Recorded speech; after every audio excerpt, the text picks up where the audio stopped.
You're not patient. And that's why your success isn't already here.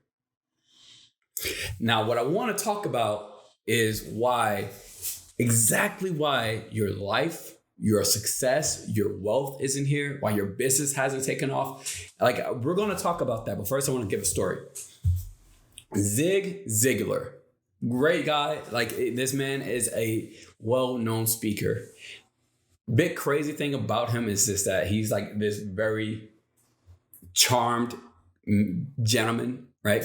But this man knows a lot. And he really knows how to speak. And he's very intelligent, but very intuitive. He like stretches your mind. And if you're used to being here, you know that that's what we love to do. If you're not used to being here, well, guess what? Stay around. You're going to learn a lot about leadership, about building yourself, building upon your own successes, and becoming that ultimate version and form of yourself for the future.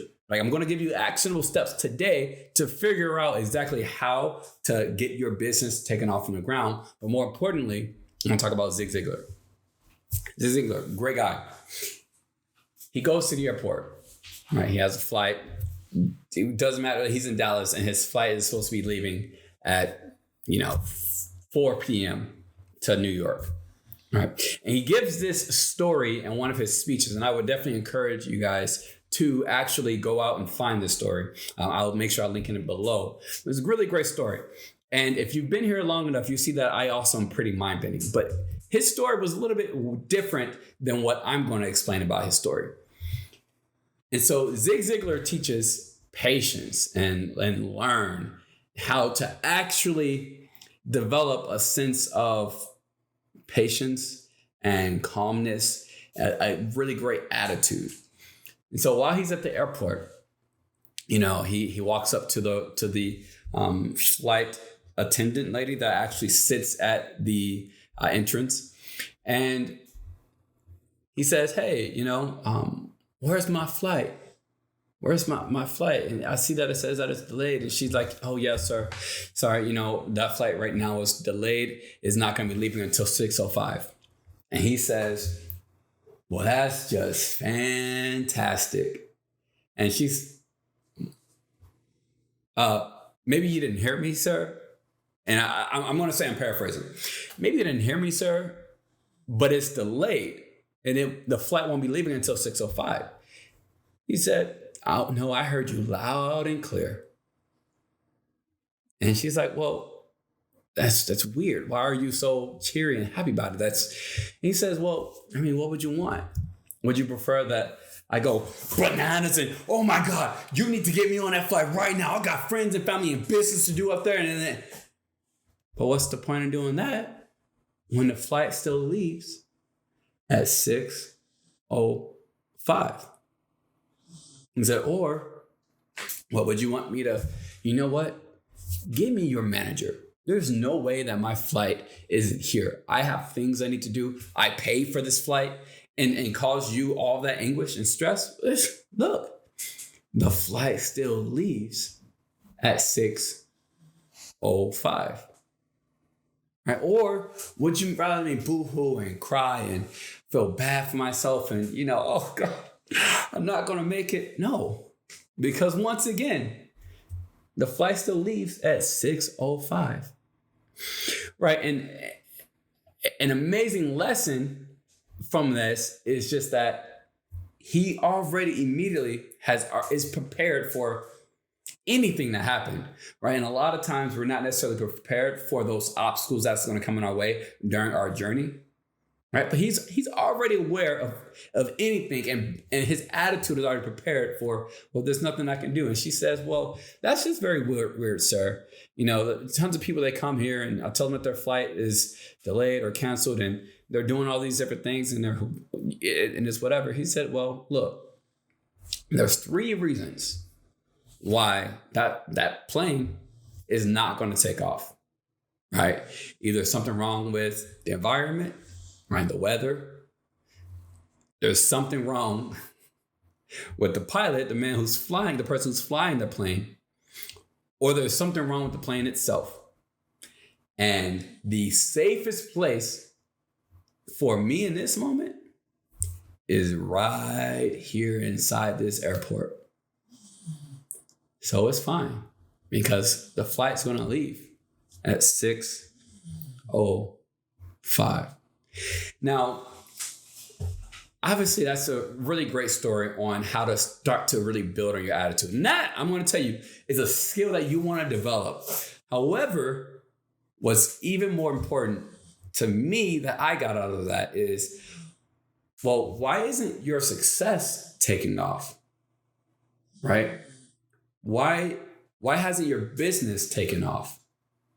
Why hasn't that relationship that you are trying to get in or are in, that marriage, that early marriage, hasn't taken off? Right? Why isn't that you haven't developed personally? Like you're putting yourself through all these different things to develop yourself, but still the quality of life hasn't taken off. Like, why are you not being successful and getting to that destination? One, and two, why haven't you taken off? 3 reasons.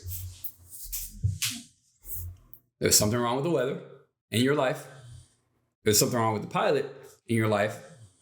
Or there's something wrong with the plane in your life. Now, a lot of us, we lack patience, especially when it's something that we're actually so passionate about and we want to build on and grow. And we're putting so much time and effort, and depending on the types of things you're doing, money and faith into all these things, that we want to see this immediate return. And trust me, you're going to get there. But you have to remember that there is a journey to get to that return. There's a journey that is ultimately extremely necessary. There's a reason why us humans can't just teleport anywhere we want to teleport, because there is a journey. Right? And on that journey, we never know how the journey is going to look. You never know. Zig Ziglar never would have known what the journey from his home to New York would look like. But one thing that ended up happening is his flight was delayed. Now, in your life, as you take that journey from where you currently are to where you're going to be, like, the destination will always be achieved. You will always get to your destination at some point. Now, I mean, theoretically, right? Like, let's just say in this case, like, maybe he just never got to New York. He can figure out other ways, right? And maybe he just gave up on getting to that destination, which, I'll be real, how many times in our lives have we given up on getting to that destination? Right? But the journey, anything could have happened between him leaving his home and getting to New York. He could leave his home, get into a car wreck, thank God, right? Maybe he gets stopped by the cops and something happens on just driving there, right? Let's say he gets to the airport and the flight isn't delayed, but he gets on the flight, and then all of a sudden now there's a delay while he's on the flight and they can't actually even leave the plane, right? Let's say there's crazy amounts of turbulence. There are so many different obstacles that are going to come in between between leaving his home and getting to his next destination. But I can promise you, he knows that he's going to get to his destination. And if you know for a fact that at some point, even if it's not on your own time that you decided, that you chose, that you're going to get to your destination, well, that journey is all worth it. All the obstacles that's in the way is all worth it. But you tell me, would you want your flight to leave if there was minimal gas in the airplane? Not enough to get you from Dallas, Texas to New York? Would you want your flight to leave if the pilot was sick? Would you want your flight to leave if the weather was so bad and it was raining and sleeting, tornadoes and hurricanes? Would you want it to? Even though you want to get to the magic, to that destination as soon as possible, would you still want that to actually happen? Would you want for your flight to actually take off? And so the reason why I say that is because a lot of times in our lives, we do all these things and we're so impatient, or we want to get that return, or we want to get to that destination so quickly that we're willing to let the flight leave before that flight is ready. The safest place you can be whenever that flight is not ready is right where you're already comfortable.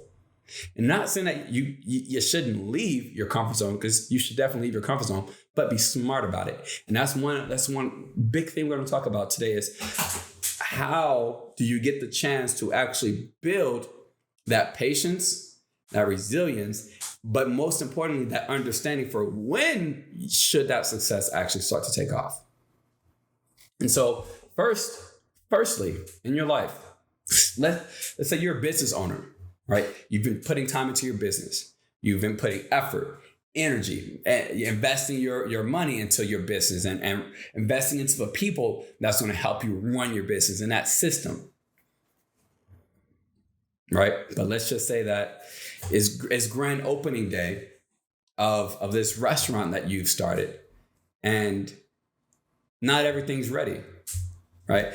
Maybe you have employees that are sick. Maybe you have employees that are not trained, right? The environment and the pilot of that business is not ready yet, right? You and your system that's actually going to take care of that business is not ready yet. They're sick, or they're not able to show up to work, or they're not well trained enough to actually run this business. Would you want to actually open that day on grand opening? Probably not. Why did you rush there? What are you rushing to? Failure? The chance for failure? You would much rather that pilot take care of everything they need to take care of before that flight leaves. So why aren't you giving yourself the same opportunity? Let's just say that you're trying to develop yourself and build yourself professionally and personally, so much so that you decide to actually start reading books. You decide to start learning different trades, right? Except all of the people that are around you are still negative or still holding you back. They give you a lot of that negative talk that, well, why don't you just stay here where it's comfortable? Don't go off to college. Don't go start your own career.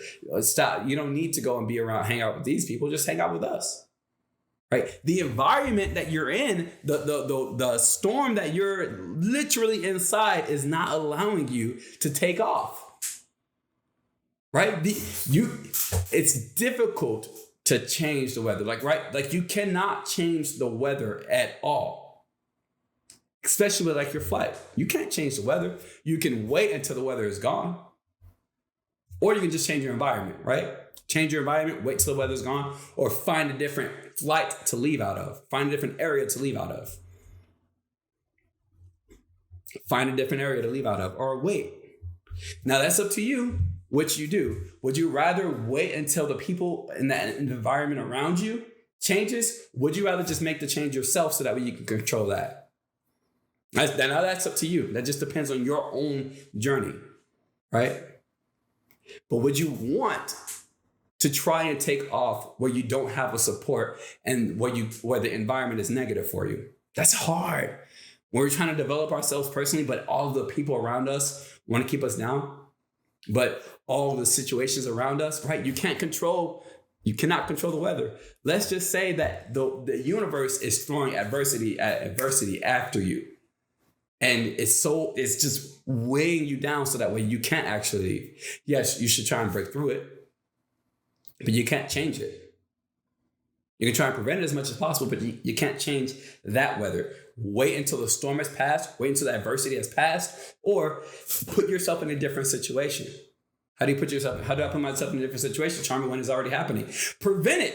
Remember, if you have not watched last week's podcast, make sure you check it out, where I actually talked about how do you take control of your life instead of life taking control of you. Prevent it ahead of time. Let's just say that in this current situation, you are trying to leave your job because your job isn't paying you enough, and the people around you, they might be great, right? You know that there's more out there for you, right? The environment is fine. There's supportive people that are around you that know that you can do more. The pilot, you're trained, you're ready for that next adventure. But what about the plane itself? right? Do you have enough money to just leave this career? Do you have enough safety? Do you have enough protection to leave this career to go and find another one? Maybe you should park and stay where you are and actually fill up the tank full of gas so that way you can actually go. Right? And so it's like, would you want, you want that new career. Yeah, you want that new position.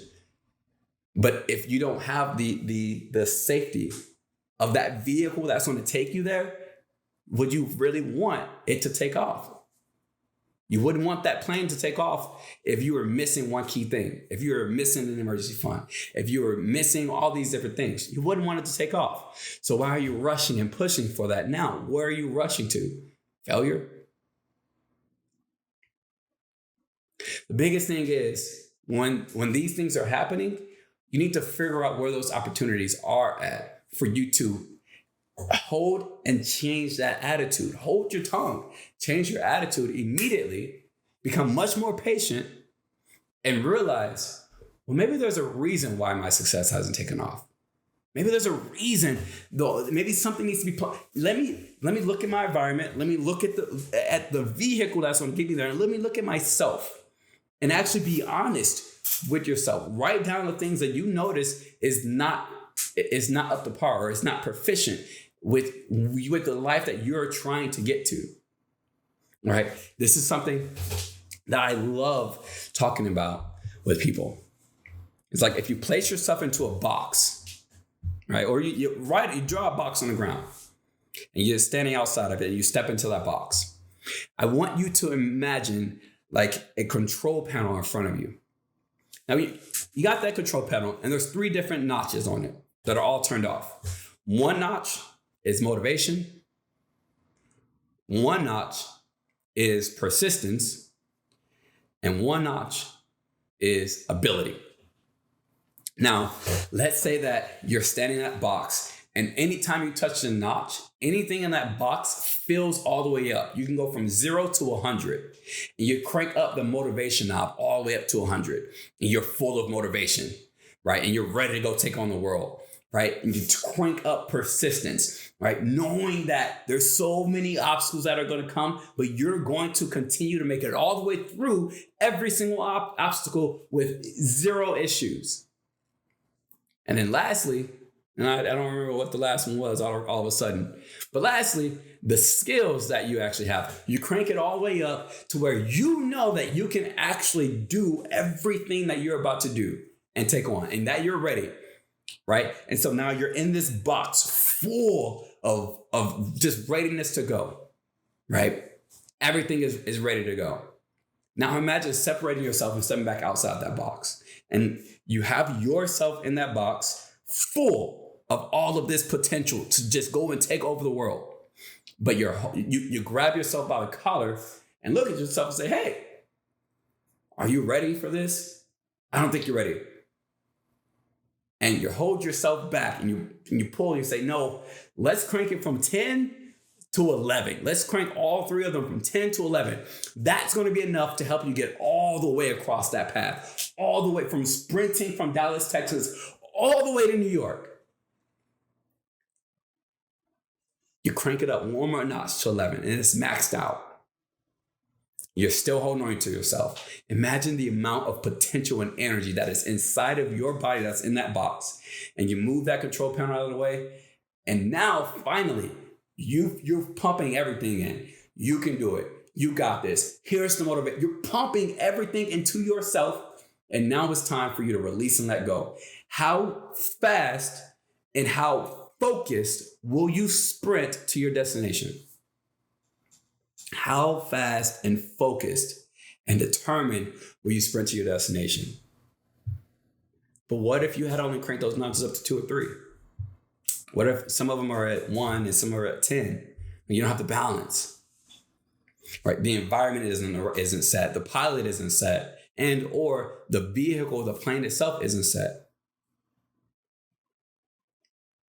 We're going to talk about ways to make sure that you are set up for your plane to actually take off.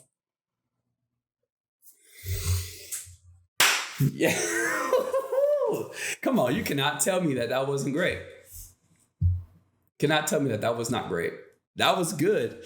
Charming. That is how you give an introduction to it. Oh.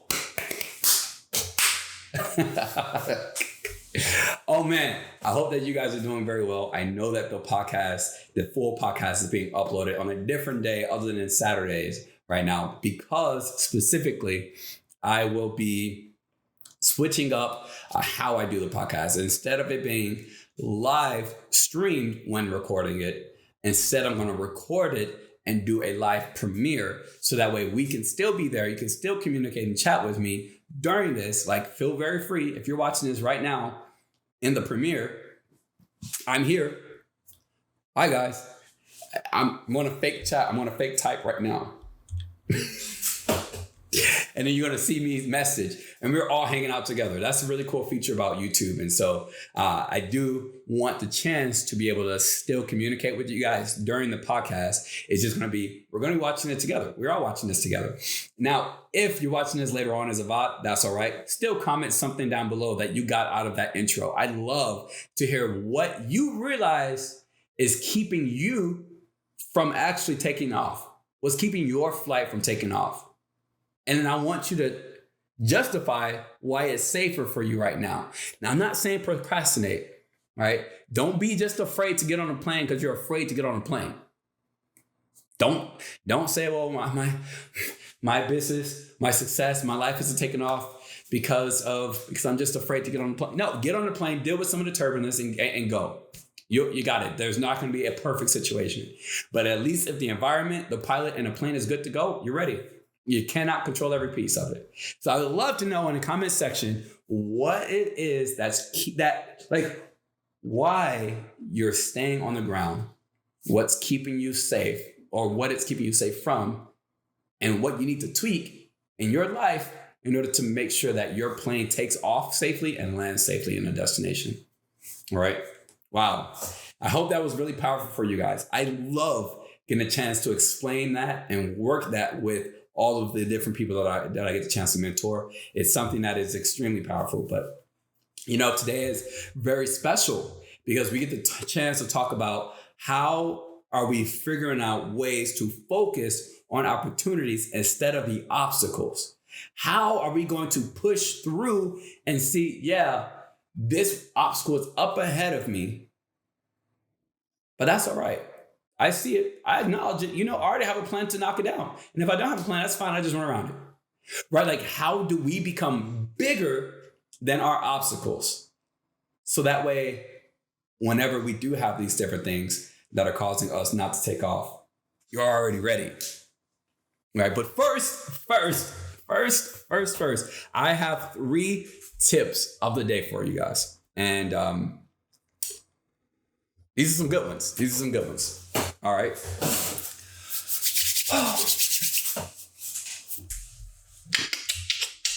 Here's what I want to do.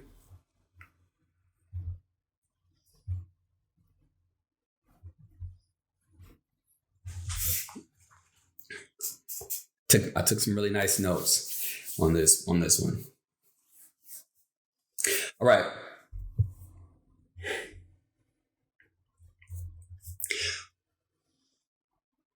I'm always told to stop snoozing and just get up. But I almost never just get up. And I'm sure somebody understands, right? Like in the morning time, I try and go to sleep on time and early. But there's every single time there's something that's keeping me in that bed and snoozing every day at 5 a.m. I have an alarm that goes off every day at 5 a.m. And for whatever reason, sometimes I don't even snooze it. I just don't even hear it. I'm sure that there's somebody that relates to that. I can't be the only one that sets 11 different alarms, right? And then I end up waking up, and it's 25 minutes before my first meeting, before I got to head off to work, right? And now I got to shower, brush my teeth, put on deodorant, the little stuff. But even that, feeling rushed to start my day off on the wrong foot is never good. All right.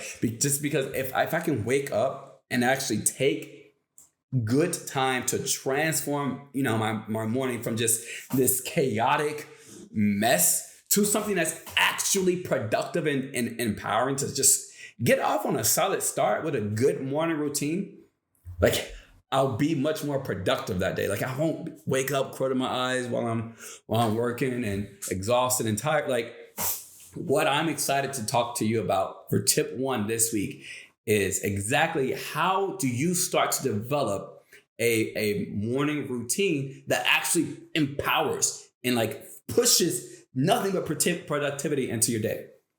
How are we going to boost your mood with that and overall build up really good success? I have 3 pieces of information about why it is so important. I'm going to get to that just a little bit later, but I want to talk about some components of like what makes an effective morning routine for you. All right. First thing, the wake up strategy is extremely important, right? There's too many of us that don't have an alarm, or like you have an alarm, but like you work at different times on different days, right? Like maybe today, or maybe on Saturdays and Tuesdays you work at 9 a.m. and Wednesdays you work at 8 a.m. But for whatever reason on Thursdays you work at like 6 a.m., right? Like actually having a time daily that you wake up the same time, even if you have different work to do, different times to go to work, it's so important because it starts to build this routine for you to wake up at the same time every single day, even if it's the weekend. Like, yeah, we want to sleep in on the weekend if we don't work on the weekends. And I'm not sure how many of you guys actually work on the weekends or not, but we want to sleep in. But it's so critical to the natural way that your body wakes up and starts to feel, if it knows exactly when it's going to wake up. All right. And now a couple other little pieces with waking up. Like waking up to natural light is amazing. All right. Just getting up and open up the windows, if at all possible. Leave the blinds open if you don't have too many lights outside at nighttime, so that way as the sun rises it can naturally wake you up, right? I know a lot of us, and I know it's tough because I've done it so much in my life, a lot of us have those crazy alarms that just go ballistic. Wake up to a gentle alarm so that way it's actually calming and soothing. Why would you want your day to start off chaotic? And also, like, figure out a way to just get rid of the snooze button. There's some applications out there that don't have a snooze button, and you have to do puzzles. Puzzles to get your day started. Puzzles, which is really effective. All right. Next, I want to talk about hydration and nutrition, because obviously you can wake up and you probably feel all dry mouth, right? Cotton mouth, or whatever the case is. Drink water. Right? Maybe eat a nice, nutritious, good breakfast. And I know we hear that all the time. And don't talk about the way I say breakfast. I know we hear it all the time, right? But maybe eat an apple with that bottle of water that you drink. Just to help get your body starting to like function from all the rest that it has had. And with getting your body functioned, 3, actually start to have at least a little bit of physical activity in your life in the morning. I have a good buddy of mine, loves doing just 10 push-ups, 10 crunches every morning. That's going to get your body. Like, yeah, I know for some of us, right? Like for me, it is a struggle and it's a whole physical activity just to get out of bed. Like, I know that, but that's not the kind of physical activity I'm talking about. Right? Maybe just go on a walk. If you have dogs, take them on a walk every morning. Right? Oh, but Charmy, I don't have the time to take them on a walk in the morning. Wake up earlier. Oh, but Charmy, I got to work at 5 a.m. So wake up at 4 a.m., take the dogs on a walk.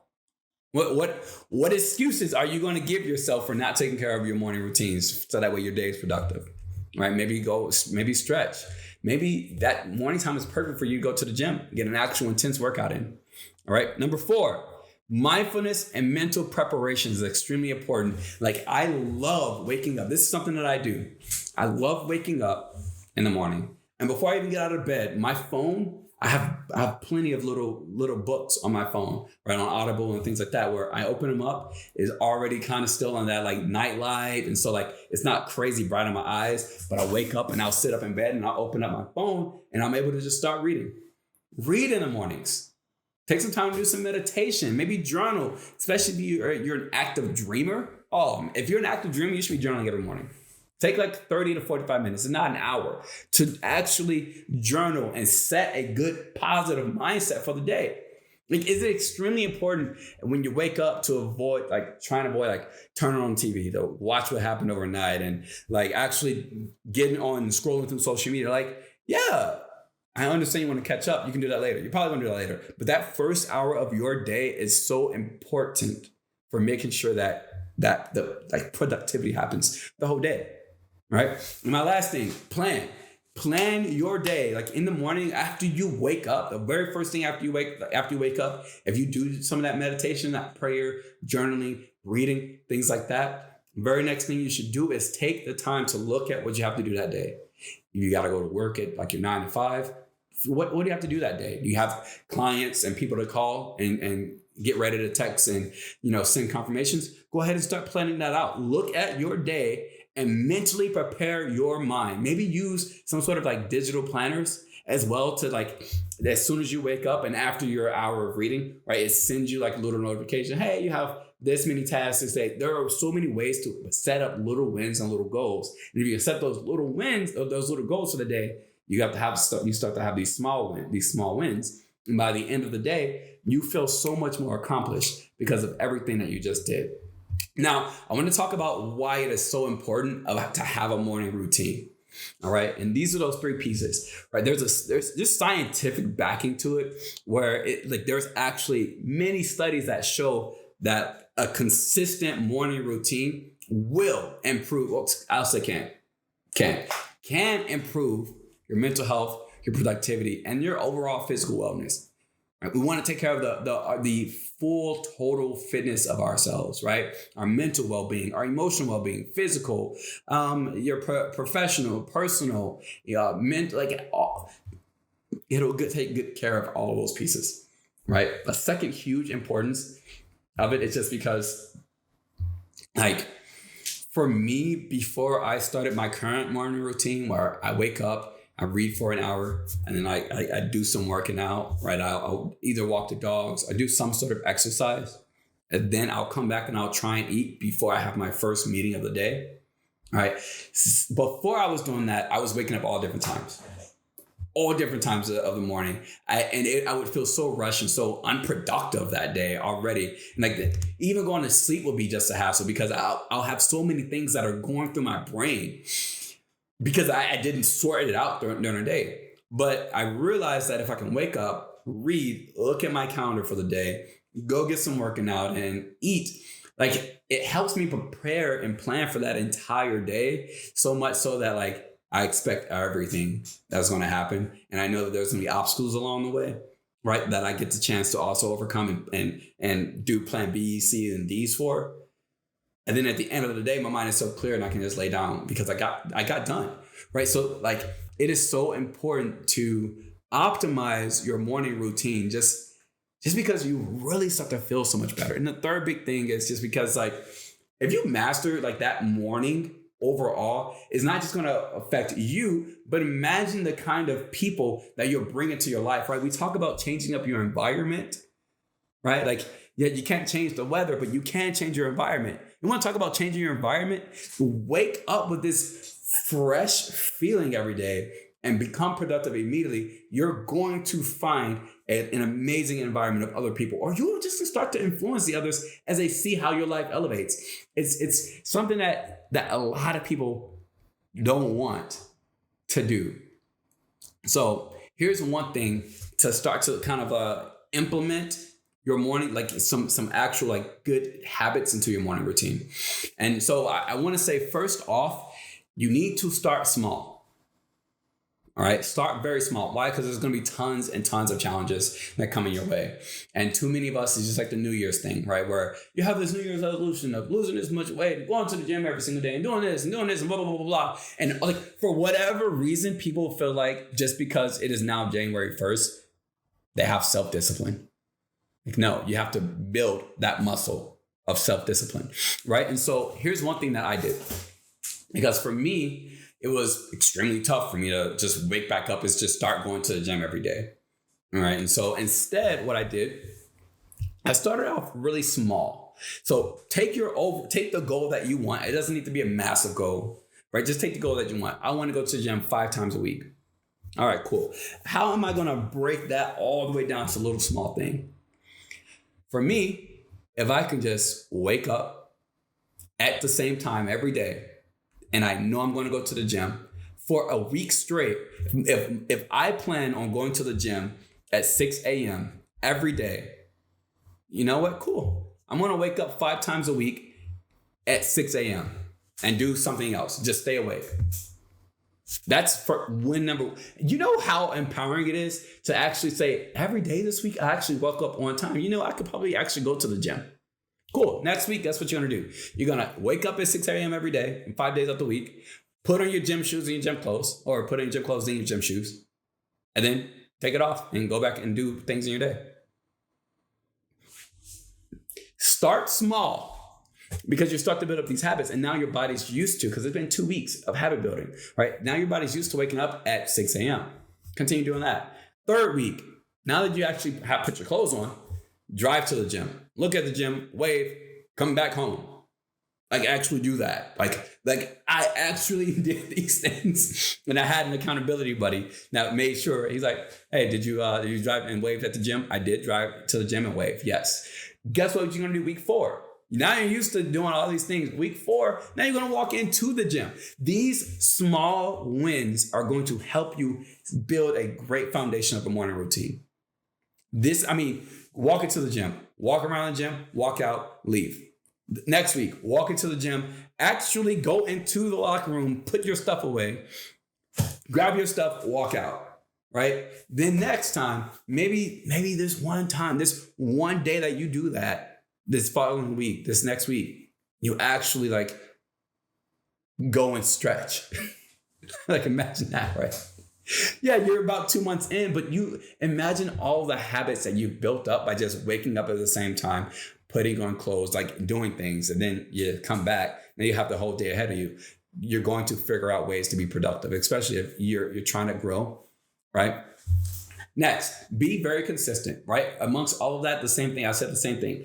5 days a week, do the same thing. And then also understand that sometimes you might need to adjust and change your circumstances, and that's okay. Don't adjust but not adapt. That's what a lot of people do, right? The first instance of some kind of obstacle, they adjust, fire, they say, oh, okay, I'll go to a different time. And then they just never actually adapt to that. We'll start all the way over, right? Another big thing is time management when it comes to it, right? You're going to end up having a lot of different random nights where you don't get to sleep on time. It's going to happen, right? Figure out a way to mitigate that ahead of time, so that way you actually get to sleep, you wake up on time, right? I know that there's a lot of different issues with motivation as well for just getting up. Look, one great thing that you can do is just actually track what it is that you are doing. So let's say 5 days out of the week, you actually do wake up. Imagine what it looks like the next day. The next week, when you look back, you say, oh, wow, I actually did that. I actually accomplished the goal that I set. That little piece of motivation is going to push you so much further. All right. But overall, just make sure that when you are specifically working on building up your morning routine, you understand that you do need to actually have a good strategy of waking up, eat, drink some good water, actually build into your morning daily routine a couple sit-ups, crunches, or whatever, right? Make sure you're also being mindful every morning. Read some good books. And that's a really good time. Imagine if you just read 10 pages a day in the morning, how much that's going to do for you. Reading 10 pages a day, that's 3,650 pages a year, right? Which, let's say that there's, a book is 300 pages. That's 10 books right there that you read that year. It's fantastic. Now, most businesses only read about 40 books a year. So catch up to them. But with that being said, the last big thing I want to talk about is figuring out a way to prioritize where your stress goes and actually start to plan your entire day. Start small, make sure you adjust and adapt. But most importantly, understand that you should track it to keep that motivation. But yeah, personal development is a huge topic of mine, especially when it comes to the morning. So that is tip 1. Master your morning routine. Tip 2.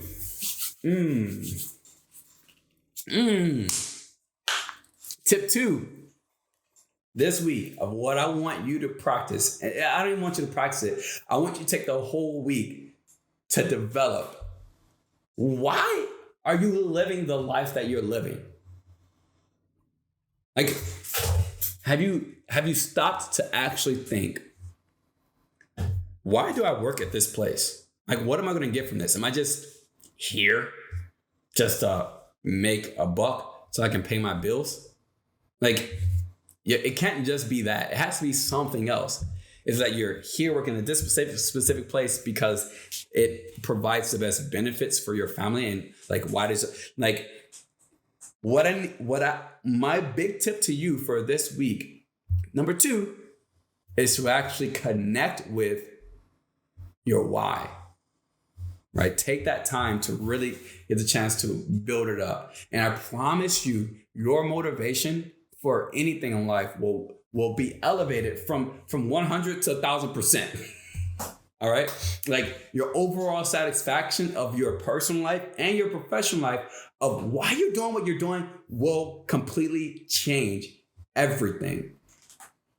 All right. And so what I want to give you today is some really good actionable steps that you can utilize. So that way, by the end of this piece, by the end of this topic, you understand exactly what your why is, why it's your why, how to utilize and implement it. So that way you become unstoppable, right? Like, the reason why you have your why and understand it, the power that's in your why is to become unstoppable. So what is a why? What is a why, right? Like, when it comes to like personal, professional growth, right? Why are you doing what you are doing? What fulfillment does it actually give you? There is a gentleman, Simon Sinek. I cannot even pronounce his name correctly. Simon Sinek says that empathy is a crucial component of. No, that's what let me get it right. Empathy is a crucial component of his philosophy of why. And like, he stresses so much why it is extremely important to actually connect with it, right? And a huge piece that a lot of people honestly miss is, instead of starting something with a why, they start something and then try and make their why match whatever activity it is that they're doing. And so let's just say that, I'm working in the industry. I'm working in the healthcare industry. And then I'm like, why am I doing this? I need to figure out my motivation. You know what a lot of times people are going to do? They're going to figure out their why based on whatever they're already doing. But is that truly like what you want? And so it's so important to start every action, to start everything that you do, every journey that you take with your why already intact. And that's why it's so important to understand like the difference between like what you do, how you do it, and why you do it. Like, it's extremely important. What do you do? I do this. Well, how do you do that? I do that with this, by doing this. Well, why do you do it? Yeah. What do you do? Oh, I'm a surgeon. Nice. How do you do that? Well, I went to school, I went to college. So that way, I went to school, I went to college, and now I am like a neurosurgeon who works on people's brains every day. Oh, that's really cool. Why do you do that? My mom wanted me to, and so I did it. How much fulfillment did you get from that? Well, My mom supports me. That's awesome. Is that something that you specifically want to do? Yeah, it is. Why? Did I save people's lives? Okay. Why is it so important to you to save people's lives though? Like why?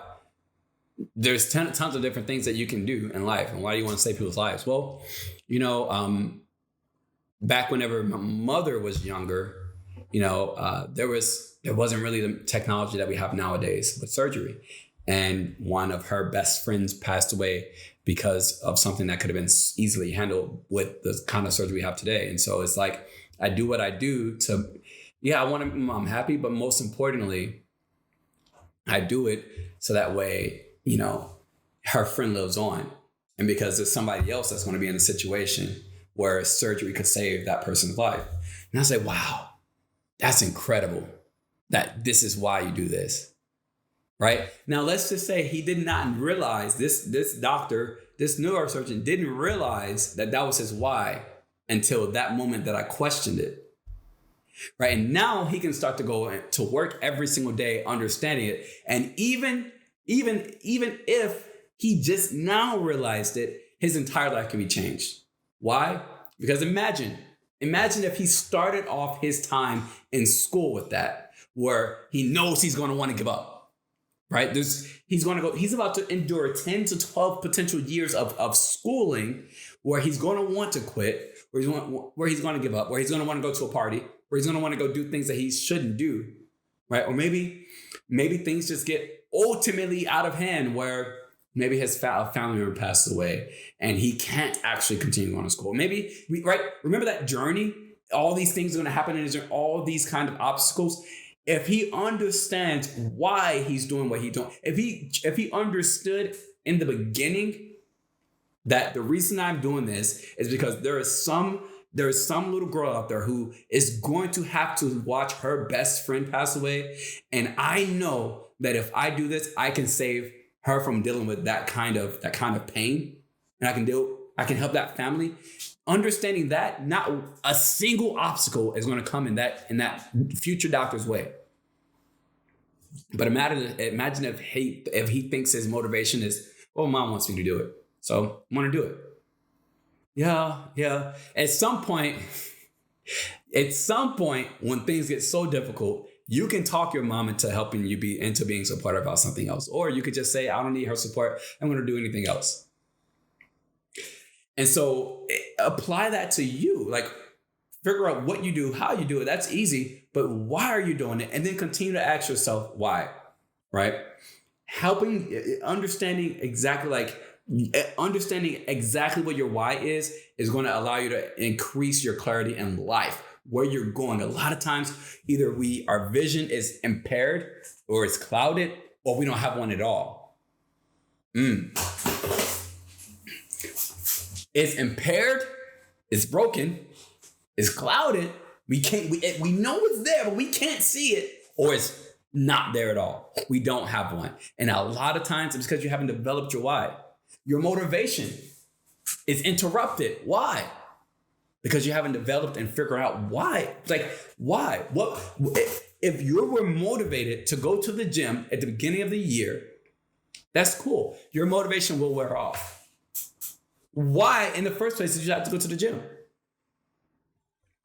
Oh, I want to go to the gym because I want to lose weight. Why do you want to lose weight? I want to look good. Well, why do you want to look good?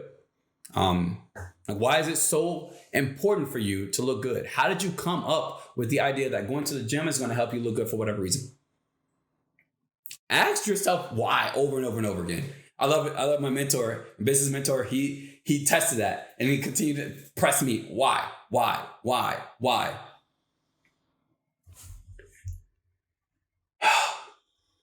And guess what I have to say? Well, I had to be extremely vulnerable with myself. Extremely vulnerable and extremely real and open. And in doing that, it allowed me to say, well, whether I have motivation or not, this is what matters, right? Why do I do what I do? Why do I have this channel, this forum, this podcast? Why?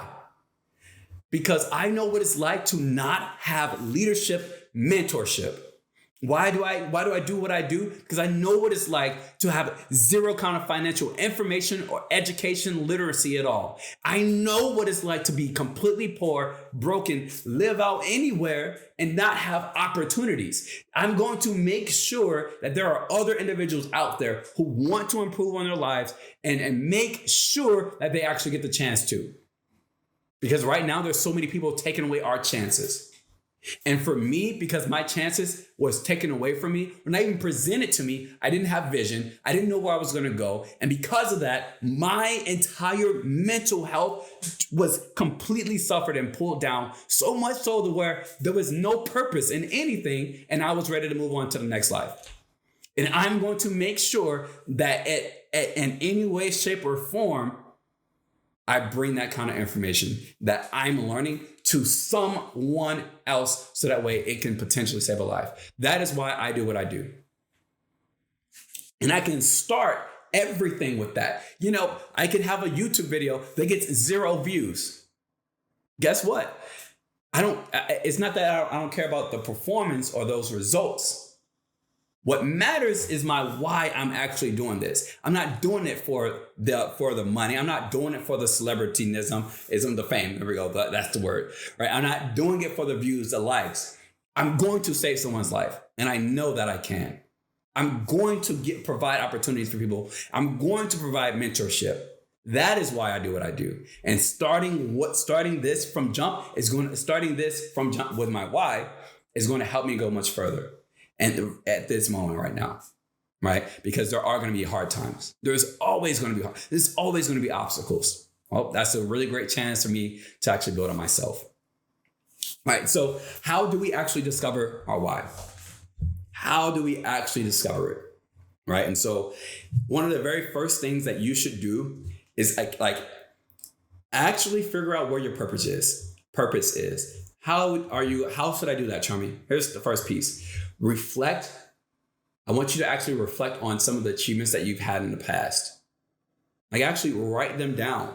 Some of the things you've done, whether it's something small, right? Like being the best in your small team, or maybe it's a participation trophy. I mean, maybe it's a participation trophy or hey, you were the most achieved. Like you got started and you're the rising star, right? Maybe it's something like that, or maybe it's something where you were first place in an academy, or you had the chance. Like maybe it's whatever. Write down all of these past achievements, big or small, and like afterwards, write like a little two sentence fulfillment statement.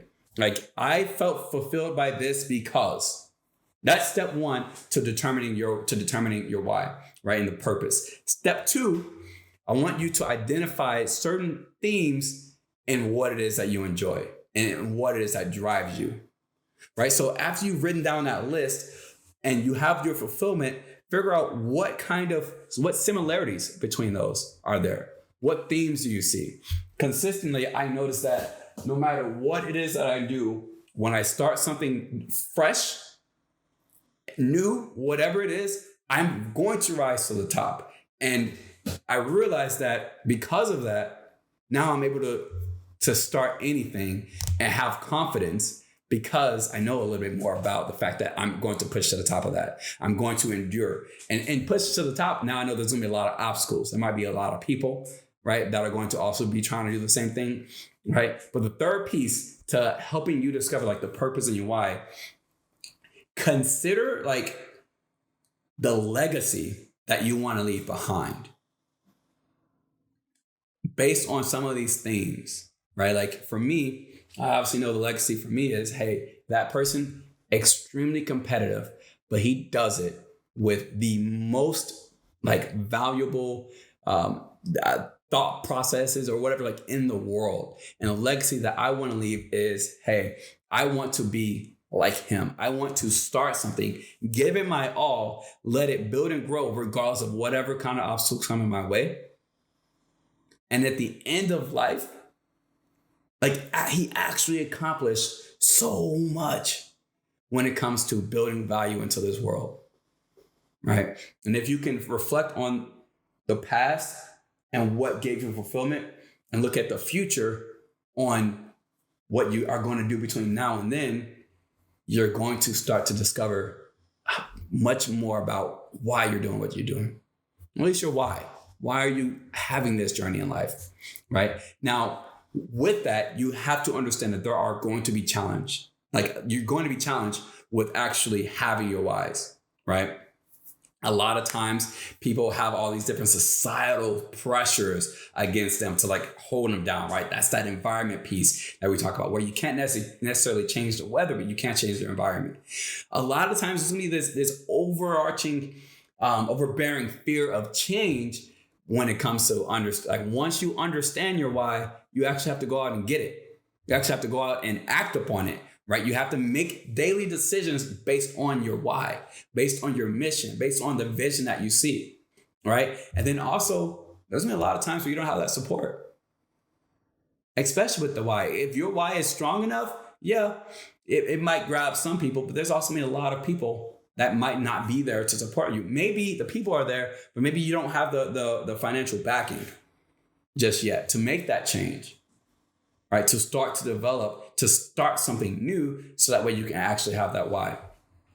Right? And so understand that, like, doing a lot of soul searching, reading, building up good support systems everywhere you go, and staying true to yourself and like what it is that you want out of this life is going to help you dramatically with pushing past all these different challenges, pushing well past all these different obstacles that you're going to come across while enacting on that.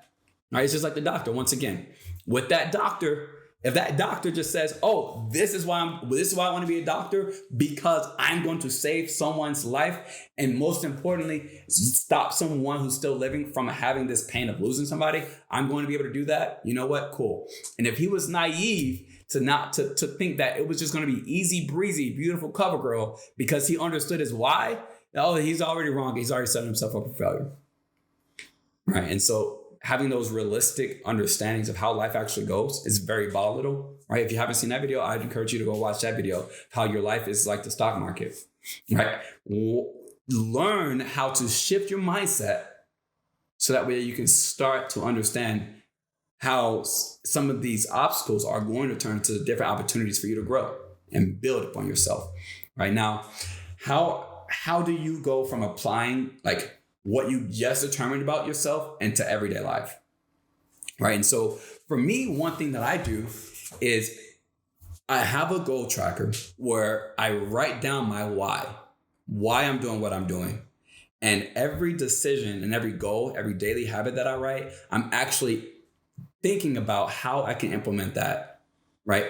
Let's say that my why is because specifically I've been to a place that was so dark because everything was taken away from me, all the opportunities, all the chances, everything was taken away from me. And so I'm going to make sure that I give other people all those opportunities. Let's say in my day, I have a meeting with an individual who also felt the same way in life.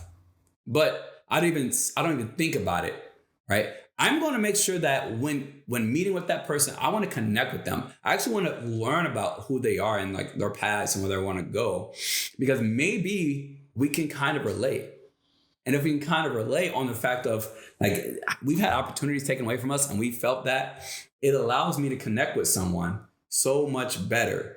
And like, that's one of the ways that I can implement that into my daily habits, right? Maybe I'm going to decide to read. Well, how can I fulfill my why in my daily reading? Well, I can pick books that are going to do like great for me to actually serve other people. How do I read, or what kind of books can I read that allows me to serve others? Right? Or I can just go read some random book about how can I just make more money.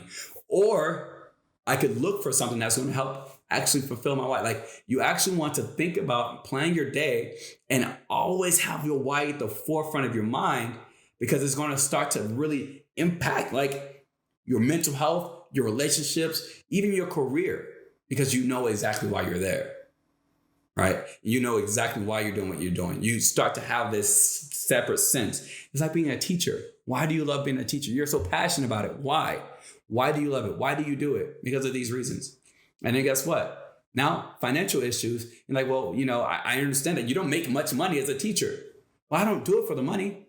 I do it to change the lives of these children. That's really great, right? And so now you can start to have much more satisfaction. Now, I'm not saying that Y is going to all of a sudden make you more money, but it could in the long run, right? Why are you doing what you're doing? Because I want to change these kids' lives. Well, why do you have a second job? So I can have enough money to change children's lives. I mean, I don't make much money as a teacher, but I can get a second job and overwork myself for the moment so I can do my passion, live my passion. Right? That's why I'm having a second job. And now, you know what? When you get exhausted and tired of it, you realize, wow, man, I'm working so much. All of these children, though, I have to change their lives. I'm not making enough money. Maybe I should. Maybe I could. Right? You start to push through all of this adversity. You start to push through all of the wanting to quit and giving up. Right? And so I need you guys to understand that it is so important to understand the concept of like why you do what you do. Remember, ask yourself, ask the people around you, what do you do? How do you do it? And why do you do it? It's easy to answer the first two. But if it's easy for you to answer the third one, ask yourself again. Okay, well, why? Why? Why is that important to me? How did I quantify doing this? Like what made me think that this is going to be the way to help me to get me to wherever, right? Doing things like that, understanding the importance of it, helping yourself discover your why, realizing that there are going to be challenges and obstacles that are going to come along. But if you apply it in every single day life, even when you're faced with those setbacks, like that path is clear and you don't deviate from it. Don't deviate from your why. Step two. We're already an hour in. That's good. This is good stuff. Jeremy, you didn't tell us that this was going to be this good. I know. I didn't expect it to be. No, I expected it to be. I very much expected it to be. But the last little bit that I want to talk a little bit about is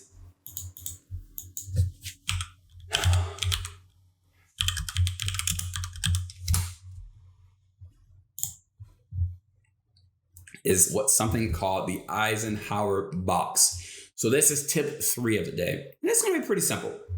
All right. It's pretty simple. But tip 3 of the day, like actually master your day, master prioritization,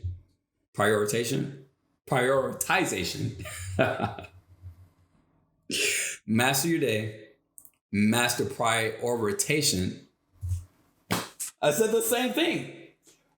How about this? Master prioritization, master your day. And I promise you will figure out ways to master success in your life, right? The Eisenhower box is a fantastic way to actually prioritize, right? Like now, one thing I need you to understand is like there is time management, there's productivity, there's laziness, right? Prioritization when it comes to time management is actually understanding how much time you have, where you're going to place those things that you need to get done.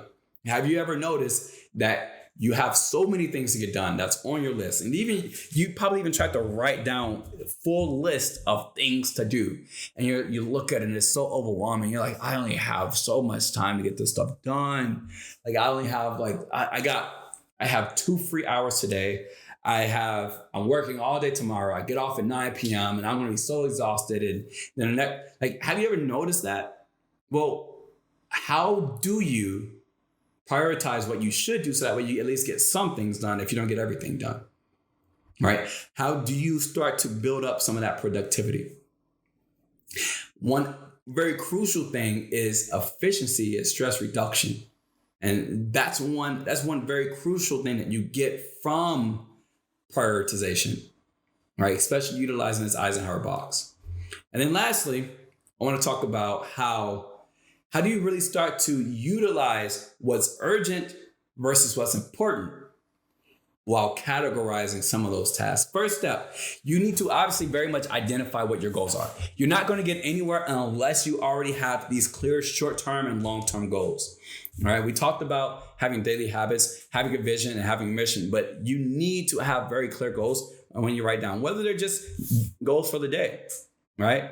And then second, start to build those, we all heard it, SMART goals, right? Those specific, measurable, attainable, relevant or realistic, depending on you, and also timely or time bound or whatever word it is. Like actually build up some of those goals as well. Take a second to figure out, like, on each goal, how do you make it smarter? All right. And then lastly, with identifying your goals, you need to make sure that you're aligning daily tasks, daily habits with those overarching goals, so that way you actually have really good progress and cohesion between everything.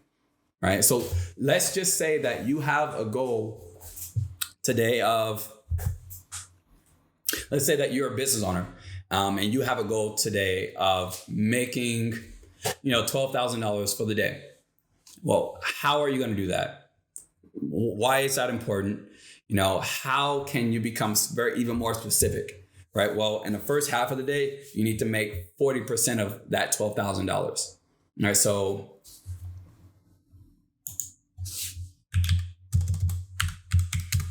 in the first half of the day, the first 6 hours of the day, you need to make $4,800. In the second half, you need to make the rest of that money, which is the second half of the day, you need to make $7,200. That right there is smart or specific, right? And it's also measurable, because you now know that you can go and check your reports on how much money you made that day. Perfect. Is it achievable? Well, I mean, if every day before that you made $2,000, okay, maybe that's not achievable, unless well, hey, today's a holiday. People are going to be off of work. They're going to want to come in. I don't know. Let's say you're a photographer. They're off of work. It's the holidays. People are going to want to come take pictures. That means we need to have this, right? Make sure that it's achievable. If that is possible, because it's an off day for everybody, it's a holiday, and you're still going to be open. Yeah, that might be completely achievable for you. And is that relevant to what your goal is? Is that relevant to what your why is? Because if it's not relevant, it's going to be really hard to stay focused on that goal, because it won't be necessary. And then lastly, is that something that you can get done in that time frame? Yeah, maybe you shouldn't try and go for getting 10,000 in the first half of the day, so that way you're sure that you have right. You might need to do some breaking down 40%, 50%, 60% in the first half of the day. Right? Do something that you can also is timely in manner. Right. And then when you start to build up little small goals, like, hey, when this person gets here, I'm gonna put this person in this position, because they talk to people the best. They can sell people on taking these pictures, on getting higher packages, right? Like, actually start to put things in a good place, so that way everything's in cohesion. All right. Do that for all of the goals that you have written down. If you do that, the next thing you need to do is actually categorize all of the different tasks for the day that you have, right? So actually get out a planner, make a digital, have some digital planner or some digital way to have little check marks where you can categorize, well, to this part of the day, or this piece is going to be self-improvement. All right. So what are the tasks that I can do for today that's in self-improvement? What are the things that I can do today that is in developing others? What are the tasks today that is in, making money, right? Like, what actually categorizing all of those different tasks, like in a planner or something, is going to help you so much more effectively whenever you actually start to utilize that Eisenhower box. Charming, what is the Eisenhower box? The Eisenhower box is a nice box where it breaks down what's urgent versus what's important. All right.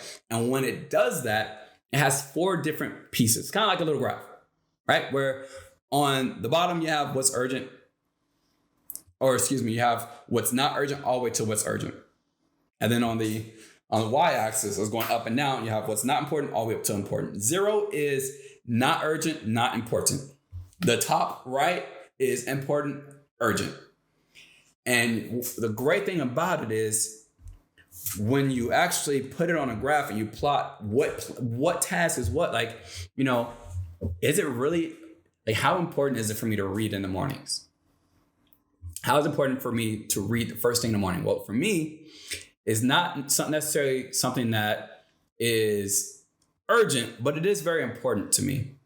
Why isn't it urgent? I can wake up, I can go do some other things. Maybe I can eat first beforehand because it's not so urgent to me that I read immediately. Right? My life isn't going to be completely thrown off. My day is going to be completely thrown off because I leave enough space for me to like actually come back to read. Right? But it is extremely important to me.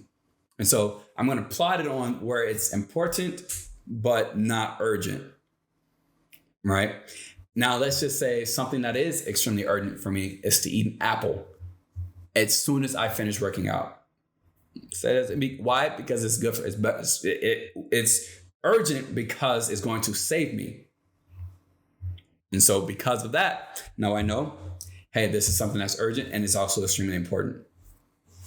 Right. And so the beautiful part about his box is based on where you plot what's urgent, what's not important. He tells you there's 4 different things that you can do. You can either do it now. You can either just do whatever that urgent and important thing is because it has very severe consequences afterwards. Right. Or let's say it's not urgent, but it is important. Well, pick a time to do it. Schedule that time. That's a part of that time management. Schedule time at the end of the day to do it. Right. And then let's talk about what's urgent, but not important. Right? How can something be urgent, but really not that important? Well, it needs to get done, but it's not important that you get it done. It's just important that it's just urgent. It needs to actually happen soon. Right? Maybe for you, that's, hey, oh crap, I need to make sure that I book this flight. Why? Because it's going to get more expensive. Yeah, okay, so let me just book this flight. Maybe I can delegate that to somebody else. Maybe I can delegate that right to my wife, to my husband, to my spouse, to my travel planner, something like that, to actually get that. Like, hey, this is urgent. I need this done, but I can't necessarily do it right now, but it's not as important. Right. And then the last piece, things that are not urgent or important, just get rid of it altogether. Just eliminate it. Right. And so delegate, decide when you're going to do something, delegate and or delete. Eliminate it altogether. That's the Eisenhower box. And it's something that is going to save you so much time and effort. All right. With those high impact tasks versus some of those time fillers. There's a lot of time fillers in your calendar. Right. And so what I want you to do when you're planning your day is actually like look at everything. Look at all the time slots that you have for like high priority tasks. Right. Those high priority tasks that are urgent and important. Give those kind of calendar slots like a color that means urgent. Maybe red, urgent and not important, or urgent and important is red. Like actually color in which parts on the calendar or the planner or like your Google Calendar, things like that. And then actually set realistic time estimates for when you're going to get those important tasks done that are not necessarily urgent. All right. And then also I'm going to say that like a lot of people, they suck at committing, but even more so, a lot of people like they do what's called overcommitting a lot, where when you are overcommitting so much, you expect to get so many things done. It's okay to like actually avoid some of that. You should try to avoid overcommitting to things. You should, yes, push yourself past what you think you can do, just a little bit. And then guess what? Now, when you know that you now have changed your capacity for what you can do, now you can commit to a little bit more and a little bit more. All right. But also lastly, is it extremely important to actually schedule breaks, schedule R&R, rest and recuperation into your calendar just to help you with that mental performance. Like to give you that optimal brain power, right? Because if you just have things back to back, calling this person, working on this, going here, doing this thing, if you back to back, yes, you might be very productive in this moment, but how long can you do that? You have to get rest, because if you can maintain that peak mental performance, you're going to be able to do everything so much better, so much more efficiently, with much more quality effort. All right. So I want to make sure you do that. But one other little piece that I want to talk about really quickly is just like, you're going to have a lot of distractions as well. Like when you are trying to prioritize these tasks, and when you are like actually doing the day and you have all these different efforts that you're putting in. There's gonna be a little piece of social media. Maybe this email is like this work email, this business email that is actually needed. Maybe that derails you from getting some other things done. Or maybe there's some unexpected tasks that you didn't realize that would come. Maybe you work for somebody, which go become a business owner. Go stop working for people, right? Maybe you work for someone and they just come and give you all these unexpected tasks. You're going to get derailed. Sometimes you need to, one, figure out ways to minimize them, right? Maybe if you do have a boss that typically does give you random tasks, maybe go to your boss at the beginning of your day. Hey, I know that sometimes there are random things that come up. Is there anything that you foresee happening today based on whatever is going on that I could potentially take on? Also, if I had a employee that would do that, I would be like, oh man, this person's awesome. I know I can rely on them and to do these things. Maybe I should make more employees that are like that. So maybe I'll stop putting stuff on you and doing it with others, but that's whatever. But also utilize a really good notification management strategy where, let's say that you have you do have a career, where you're working by yourself. And I'm sure it's so easy when you are the owner, the boss, the CEO, whatever, for you to get text messages from so many different people. Oh, having so many different text messages from so many different people. And you want to just turn your phone off. You want to just turn and put on Do Not Disturb. Maybe a great notification management method is like having an assistant that filters that kind of stuff for you. That's something that you can do. It'll take a little bit of time to build that into it. But there's that. Maybe you designate a time to check your phone, right? For me, after every meeting that I have, I got about 2 to 3 minutes to check my phone. And I'm going to look for things and the people that are most important and look at that or see who's called me, right? But having some way to minimize those distractions is going to help you out extremely, to take off a lot of that stress a lot, and so having flexibility in your day is going to be extremely important, as well as you figuring out ways to adapt. All right. And so just make sure at the end of the day, you reflect on what it is that was accomplished that day versus what wasn't, why it wasn't. And if you're okay with that, it's because it is important to reflect on what was important, what you actually got done, what was urgent. Did you do all the things that was urgent? Did somebody do all the things that was urgent? So I want to make sure that you try these 3 steps this week.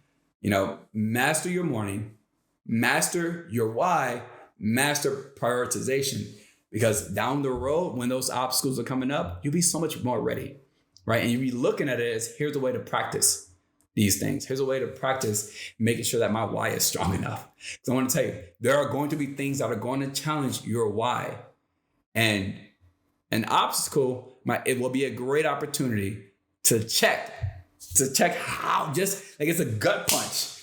Oh, gut punch. Yeah, my why wasn't strong enough. Yeah, I don't want to do this anymore. Right? To see, well, my why wasn't strong enough. Maybe I need to figure out much more. Right? Maybe I didn't start the morning off too well. Maybe I'm just bombarding myself with all these different tasks, right? Overcommitting.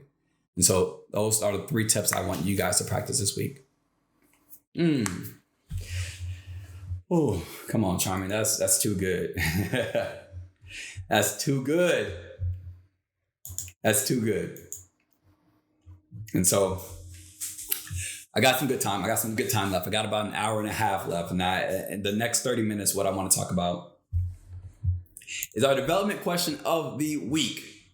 How do I find motivation during these trying down times? Oh, I got a phone call today from one of my business partners. And she said, my motivation's down. Yeah, I bet. And, for her, really, it was just like, oh, she has this going well for her, and then she gets knocked right back down, right? Or then she tries to recover, and she's filling up that hole that she just walked out of, so that way she doesn't have to go back over that hole again while she's in this jungle towards success. And the next thing you know, she falls to a different hole.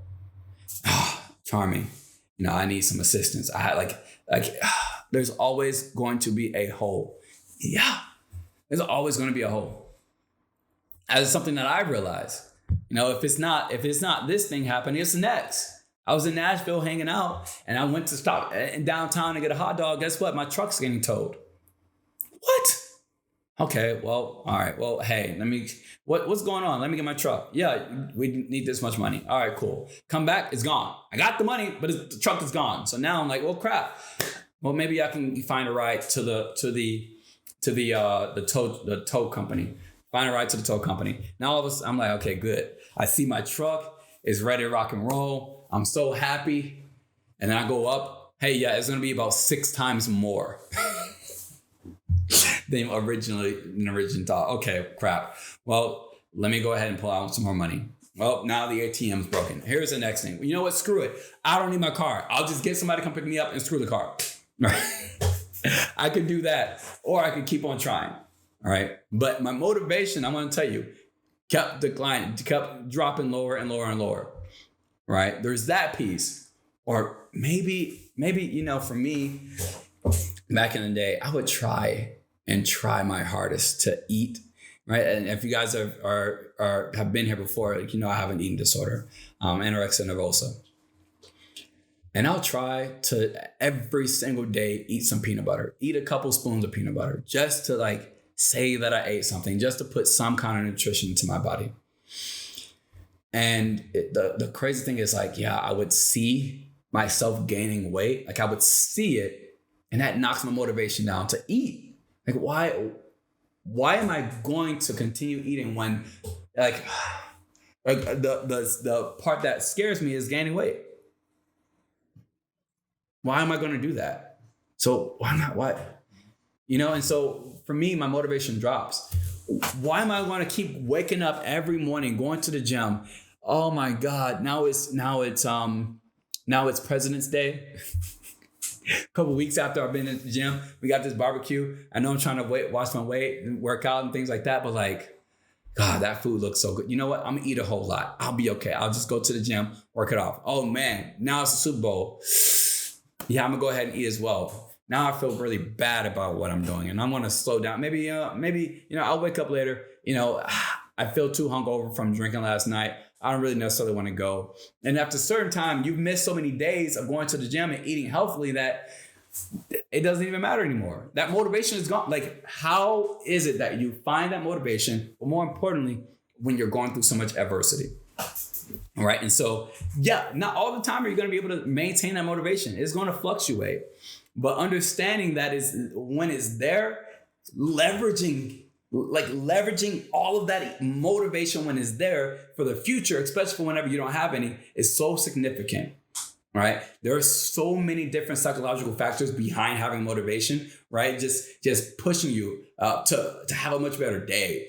Pushing you to have a positive attitude. So many different things that can come out of motivation. And you want to harness that as much as possible. Right? What kind of motivation is out there? There's that intrinsic and there's that extrinsic motivation where you do something, right? For you, let's say that going to the gym daily, what's the motivating piece of that? What is it what fulfillment are you getting out of it? Well, I feel healthier.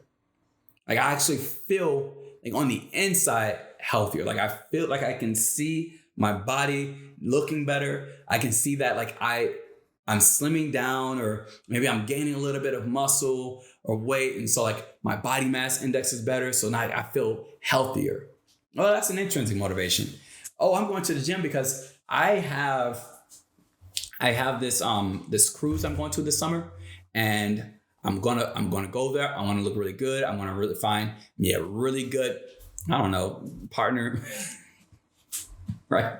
You're looking good for other people, things like that. Those are extrinsic motivations, right? Sometimes it's pretty hard to keep the extrinsic motivation high, but also depending on how you incorporated that intrinsic motivation might also be pretty difficult as well. And what do I mean by that? What do you mean by that, Charmy? How can what I do for me only be set up wrong? Well, just like this. Maybe that intrinsic motivation for doing whatever it is was set up in a way to only make you feel better. Right? Imagine this. Imagine if I'm your personal trainer and I say, hey, I know you want to come to the gym because you want to get healthier, right? You want to be healthy. You want to be able to like wake up in the morning and not feel, bogged down. You want these things like, yeah, you're going to be able to, going to the gym is going to help boost your motivation. It's going to, make you feel so much better. You're going to be able to go things and do things that feel really good for you just internally. Yeah, that's awesome. That's one type of intrinsic motivation. I want to tell you, it might not be as sustainable for some people, because let's just say instead of that, you started the intrinsic motivation off with, if I don't change my habits right now, the likelihood that I won't be here to see my grandchildren and my great-grandchildren is extremely high. Yeah. Let's say that you're on this path right now to doing something that's going to be very catastrophic for you. That could be your intrinsic motivation. And if you start off looking at it that way, that motivation, at least when the motivation wears off, the why behind why you're doing it is still there, right? Because not all the time will you want to be healthy. I should say, not all the time will you care about the way you look in this moment, because it's all right. Not all the time will you care. But you will care about spending time with your loved ones in the future, right? So understanding the differences between the types of motivation, right? Intrinsic and extrinsic, and then also understanding whether you're looking at the positive side or the negative side, like what happens if I don't versus what happens when I do, right? It's going to push you so much further. Now, with this, some of the biggest things is like, figuring out like what caused you to be in this slump. And a lot of times there's so much stress, right? There's good stress, there's bad stress. And not that either of it is particularly going to stop you or hinder your motivation, but so much stress can slow it down. Now let's add on to it burnout, right? Burnout is when there's two things that can cause one primary thing that can cause burnout. And this is what you know. This is how you know. When you are having a lot of action or activity, but you don't have the mindset and the belief. All right. A lot of action and activity, but you don't have the mindset or belief behind it to back it up. All right, so, you don't believe that you are going to. Let's say you work you work at a major company, and there is a promotion that's up, right, and you're competing, but like you don't truly believe that you're going to get that promotion, but like you think maybe I could. And so you start to do all this different work, right? You're coming in early, you're staying late, you're doing all these different things, just having all this activity, doing all this action, but not actually believing it. And let's just say, I still haven't gotten this. I've done all these things and I still haven't gotten it. Jesus. You don't have the belief, you don't have the perseverance, you're going to experience burnout. Especially even though it was all really good stress, you probably got a lot of really great like clients, customers. You probably got a lot of money from doing all this extra work, but all this activity without the belief, without the perseverance is going to cause burnout. Another huge thing is like not necessarily having a goal, not knowing your goal, not knowing where you're going, your vision is going to also potentially cause you to be in a slump, because yes, you are going to have obstacles. But when you don't have a goal, when you don't know where you're going, you're just hiking on this trail, don't know where you're going to get to, don't know where the destination is, don't know where the turning around point is. You don't know what that is. How do you know that you even want to go over this hill? How do you not even know you want to climb this mountain to get to the other side? You don't even know where your goal is. Maybe this is not even where you're supposed to be going. Maybe you're supposed to be going that way. But you're going this way because you don't have a goal. You don't have a vision. Find that goal, find that vision. Right. And so make sure you start to reflect on some of the things as well that you might have caused to allow whatever this slump is, whatever this downside is. Because if you can reflect on it and be honest with yourself, like, hey, yeah, I truly didn't believe that I could get that promotion. And I also really wasn't honestly ready for that promotion. And because I wasn't ready, I didn't truly believe that I could get it. But I just started to do all this stuff, which ended up causing me to burn out. Like actually reflecting, like, do you know how empowering it is that you can sit down, look at like what it is that could have been prevented by you in this current situation to keep you from that slump? And now, yeah, it might be depressing to sit there and take full accountability in that way. But now you can take control over your next step to get out of that slump. All right. And then the next piece is I need you to actually like identify and acknowledge these issues without self-judgment. Right. If you start to judge yourself when you are looking at those personal causes, it's going to make you feel even worse. Right. It's going to make you feel even worse. What put you into this situation? How can you get out of this situation? All right. What are the kind of things you're doing? So here's a couple steps to find some motivation. First off, set achievable goals. I say it all the time. You want to have a lot of larger goals broken down into small, manageable goals. Second, find or create a supportive environment. Go places where people are that you want to be around, right? And not just be around, like now, where are you going to get to? Like, where is your destination? What are the types of people that are in that destination? Find them now. Right? Figure out different mentors to be around. Find ways to minimize negative influences. 3, find some sort of inspiration. Maybe a book. There's different books out there. There's tons of podcasts, TED Talks. Obviously, if you're watching this, you're probably already finding some really good inspiration from here. Right? But one thing I always love to talk to people about is like when you don't have inspiration, find a way to do something new. Rearrange your area. I might have talked about this last week, but rearrange your office space.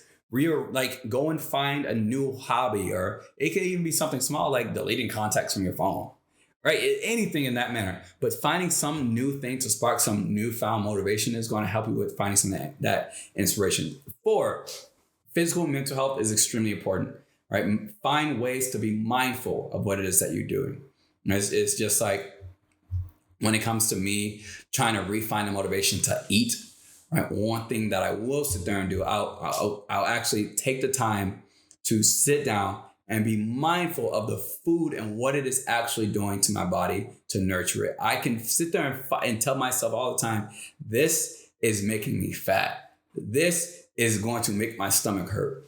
Or I can actually, be there and think, well, I think this about my body. But when I put it into my body, especially if I'm eating healthily, it could ultimately, in the long term, make me feel good. All right, I can think about that, and it starts to help me out. Right. And the 5th thing, celebrate. You have to celebrate small wins. Take full accountability of the little small stuff that you do. Too many times we are so hard on ourselves to say, yeah, that was something small though. Yeah. And I'm like, no, like actually celebrate those small victories because it allows you to start to build momentum. After you build momentum, or as you're building momentum, it slowly builds motivation. And at some point, you're going to start to have that motivation again.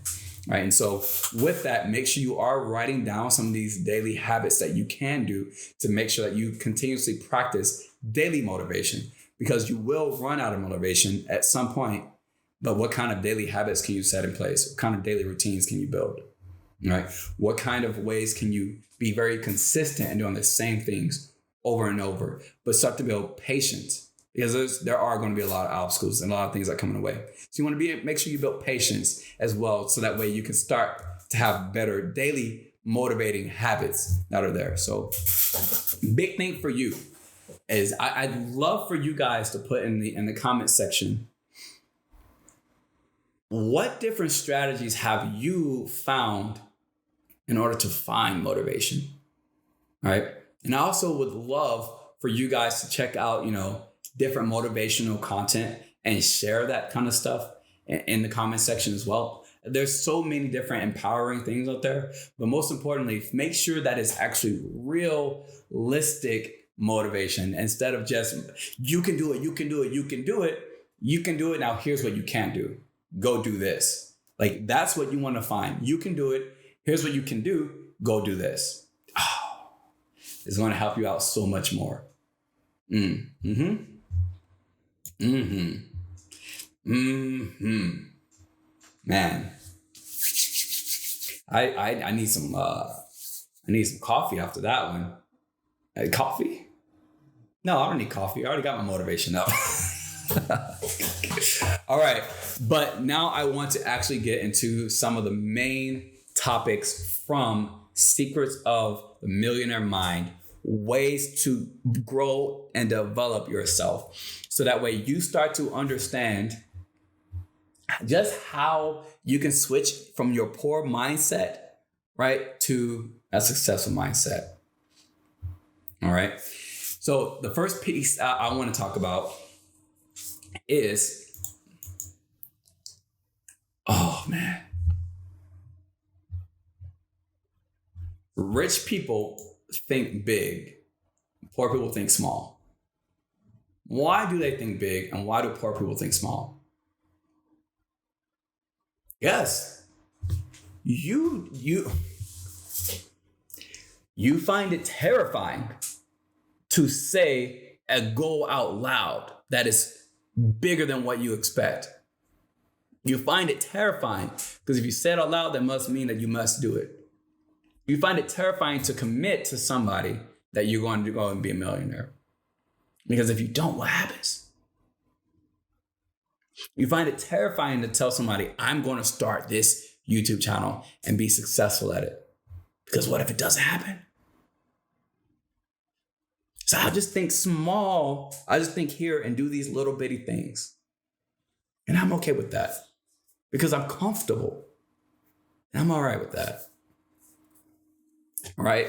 But when it comes to like the realm of financial success, your mindset plays such a crucial role in like determining the trajectory that you're going to have. All right. Like the way that people think about money, opportunities, challenges is actually going to impact your ability to build wealth. And one thing that I want to do for you today is help you figure out the differences between the mindsets of the rich and poor individuals, shed some light on exactly why some people think so big while other people are trapped within these like really small thinking patterns. All right. And so here's what I want you to think. You can be a visionary or you can be short-sighted, right? There's so many rich people that often they have a clear vision of their goals. And I talk all the time about having clear visions. All right. They're going to be thinking long-term and what far into the future. And they're taking these risks that are calculated. Like every single piece of their risk that they're taking is calculated. They understand that, yeah, I'm investing this, but I'm going to get so much more of a return later. But I want to invest this into the right place. I want to invest this to some indexing strategies. I want to invest this into a way to be able to like protect the things that I have, so that way I can keep much more of it for later on, right? They are devoted to achieving their dreams that are in the future. However, like growing up for me, what I needed was immediate gratification.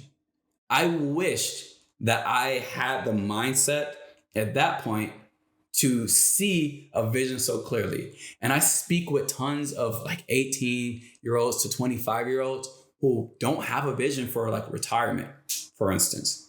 And so because of that, they're getting a lot more immediate gratification. That's going to keep them poor. A lot of times we are so short-sighted that it is actually affecting our decision making. And we see an opportunity that comes by, and it could be we know how important and how impactful it will be for us in the future, but we can't even see ourselves getting there, so it doesn't matter to us right now. Oh man. I don't want to wake up in the morning to read a book. I can do that later on when I have more time. Well, the only way to make more time is to develop yourself so that way you can go and get and have an opportunity that present you more time. In order to do that, you need to build yourself. Your success, remember, your success can only grow as to the extent that you do.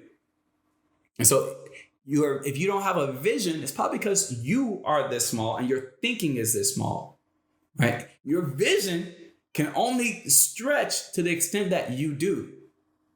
And so how do you start to go from that short-sighted mindset to becoming a visionary? You have to grow.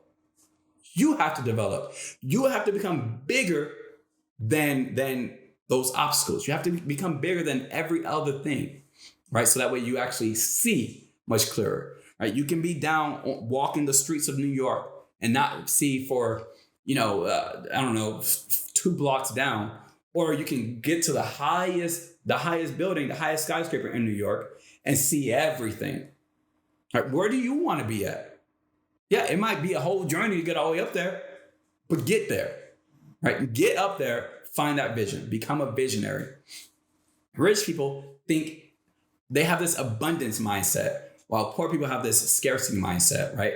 Rich people believe that there is enough. There's limitless opportunities and resources that are available for them. So because of that, they're not afraid to spend money here or spend money there or take a few risks because they trust that they're going to be able to create wealth. They trust that. On the other hand, poor individuals, they don't really trust their ability to be able to create wealth because they probably have never created wealth. They might have had a little bit of success and might have lost it. And so because of that, they don't trust it, right? They have this scarcity mindset where they're constantly fearing that there are lacks there's lots of lacks and lots of limitations where it's going to be able to hinder them, right? There are so many things in a way that's going to stop them from getting to financial success. They know that. And because they know that they believe that there's going to be limitations, right?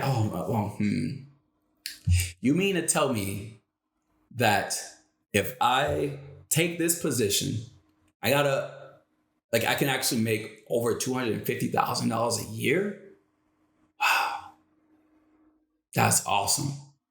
Oh, it's a whole lot of work that I don't want to do though. Well, yeah, I'm sure it's going to be a lot of work. That's $250,000 worth of work you got to do. Rich people they're going to invest their time into something like that because they're trusting that there's enough time for them to actually build themselves up to it if they're not already built for it. But poor people, they're not going to want to. 3, rich people are going to embrace change. And so because of that, they understand that change is inevitable and oftentimes necessary versus poor people who are going to resist it, right? And so because rich people are so adaptable and open to new ideas, their vision starts to expand. New ideas, new technology, different opportunities. Like they are so wide open for different opportunities to be presented to them, right? And because of that, they can utilize it and grow. However, on the opposite side, like a lot of poor people, they resist change. They're comfortable where they are and they invite comfortability, right? Like they're going to cling to whatever is a familiar routine for them and they're going to stay in their comfort zone. And ultimately that's going to prevent them from really evolving into these different possibilities that they might be able to have that they never would have thought that they would have ever had, right? And so staying in that poor mindset is like that fixed growth, that fixed mindset, right? Number 4, rich people invest in knowledge. However, the other side is poor people, they're okay with the ignorance of life, right? Rich individuals, they're consistently prioritizing self-improvement, education. They're always wanting to learn and understand, value and different types of learning experiences. They seek out opportunities that are new to them, that are different, so that way they can start to really expand on their knowledge and like all their skills. Like they are multifaceted and multi-skilled individuals. Like they don't do one thing.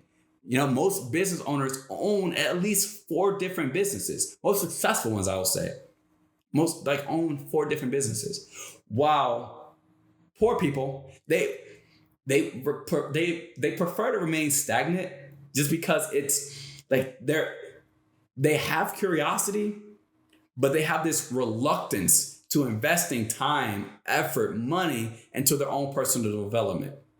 And so because they don't want to put that, they don't see the benefit of it later on, they're going to think small about that sounds interesting, but I'm gonna stay over here because that sounds like a lot more work than I'm willing to do for whatever it is that I want, right? 5th big thing, and it's the last thing. Rich people network and collaborate with others, while poor people, they tend to find a lot of isolation. Hi.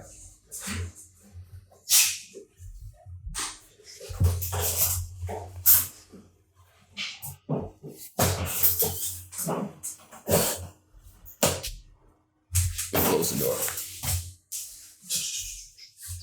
Wrong.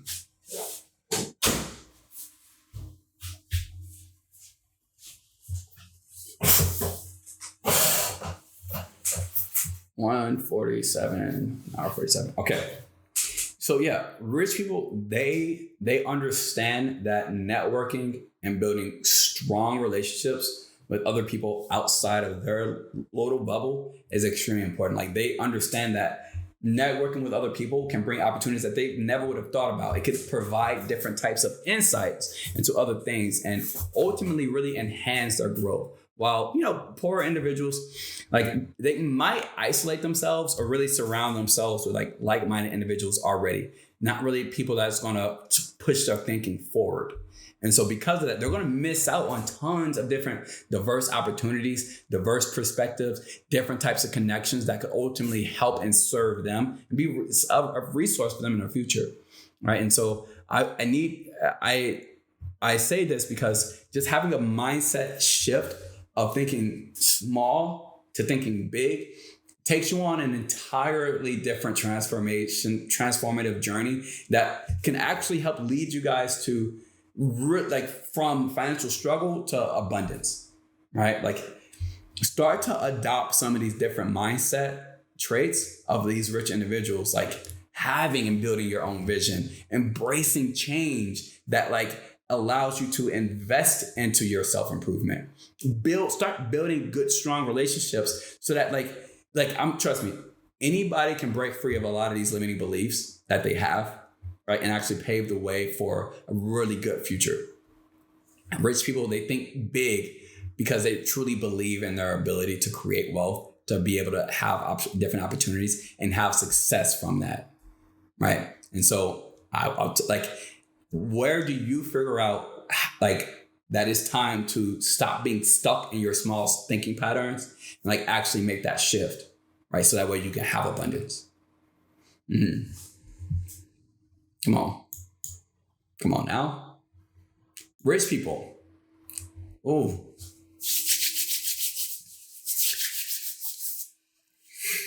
Biggest thing,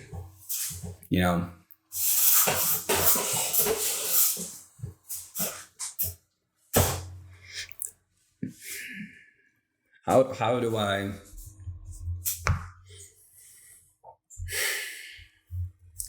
there's so many times in life where I was presented different opportunities. And there was one key moment in my life where I decided to actually say yes. So I want to tell you a story. But the big thing about this story is that a huge key difference between rich people and poor people is just that rich people focus on opportunities. All right. And so whenever I was in college, I took this crazy risk, right? Because I decided with some friends to be a yes man. And I would have never known that this would have changed my entire life. But because I had been so prude in taking risks and opportunities, because I saw so many different obstacles that were going to get in the way because of my lack of knowledge, because of my lack of belief in myself, right? I never wanted to take these certain risks or certain opportunities. But I had a deal with some friends to be a yes man one day. That day, right? Being a yes man just means that you say yes to every opportunity that it presents itself. Rich thinking.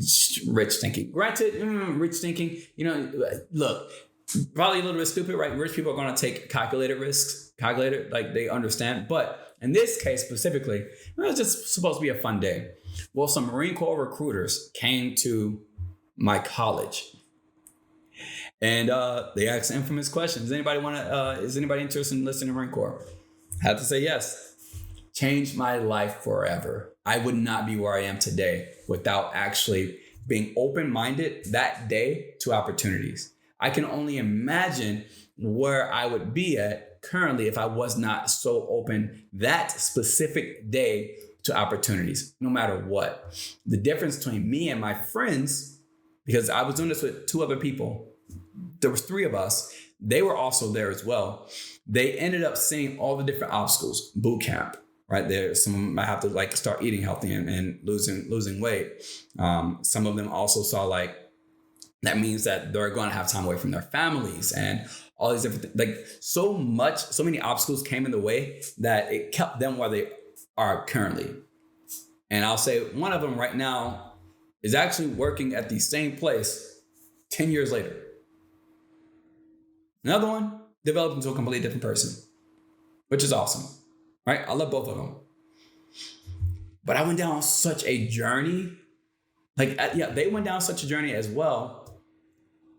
But because of just that moment of changing my closed-minded perspectives and not being afraid of those obstacles that was going to come in the way, but realizing that going to boot camp was going to ultimately help me out. And it was an opportunity for me to grow and develop in a different way. Really helps me out. And so it's the same thing when it comes to becoming wealthy, right? Financial success can be influenced by so many different factors, right? But one huge distinction between the rich and the poor is the mindset towards those opportunities and obstacles, right? And so rich individuals, they're going to focus on opportunities, while those people who are struggling financially, they're going to do well on the obstacles that are already in the way. And so what I want to be able to unpack for you is just some valuable insight that just might shift some of your perspectives and allow you to have a prosperous future. So a couple of the notes that I took down is that rich people, they're going to embrace risk taking. They truly seize a lot of these opportunities that involve some degree of risk because they truly understand that stepping out of their comfort zone is going to help them out, right? Having that fearless approach is going to allow them really to capitalize on a lot of their opportunities that they typically might otherwise shy away from, right? That other people might shy away from. People poor people, they often fear failure, right? It's tough because those people who are financially constrained, when they fear failure, it probably paralyzes them, right? It keeps them blocked where they are. Maybe they want to step out of their comfort zone and do something else, but they're so terrified of having this obstacle come in the way and not actually being successful at it. And so it presents them from actually going and finding those opportunities or just being open to those opportunities to potentially change their circumstance.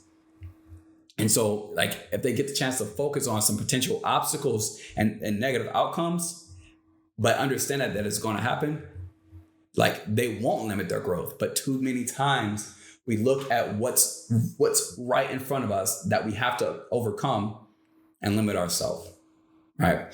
Rich people, they're going to seek tons of growth. They're going to find and try and acquire so much knowledge, and the dedication to self-improvement allows them to be able to really truly adapt to all of these changing circumstances that happen. Adapt to understanding that this road itself is just going to be bumpy, right? They're going to they're also a lot of times rich people, they capitalize on some of the emerging trends because they know and trust that they're going to be able to do well with it. And they know and believe in themselves on the aftermath of it, right? This trend is high right now. They're going to take part in this trend.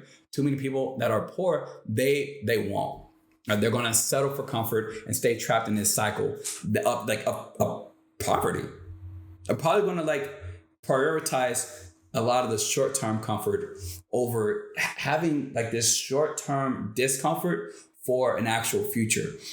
There's a lot of poor people who would prefer to have a less disciplined life now, so that way they actually have a future, And so one thing that I typically notice is just that the rich people, they look for those lucrative opportunities, while the poor people, they even, it's hard for them to spot something that is actually going to do them very well, because they are so comfortable and like they settle and they fear so many different obstacles, right? And so one last thing is just finding that good supportive network is going to help out dramatically, because having these different people that are going to work with you specifically on building and opening up your vision is going to change everything for you.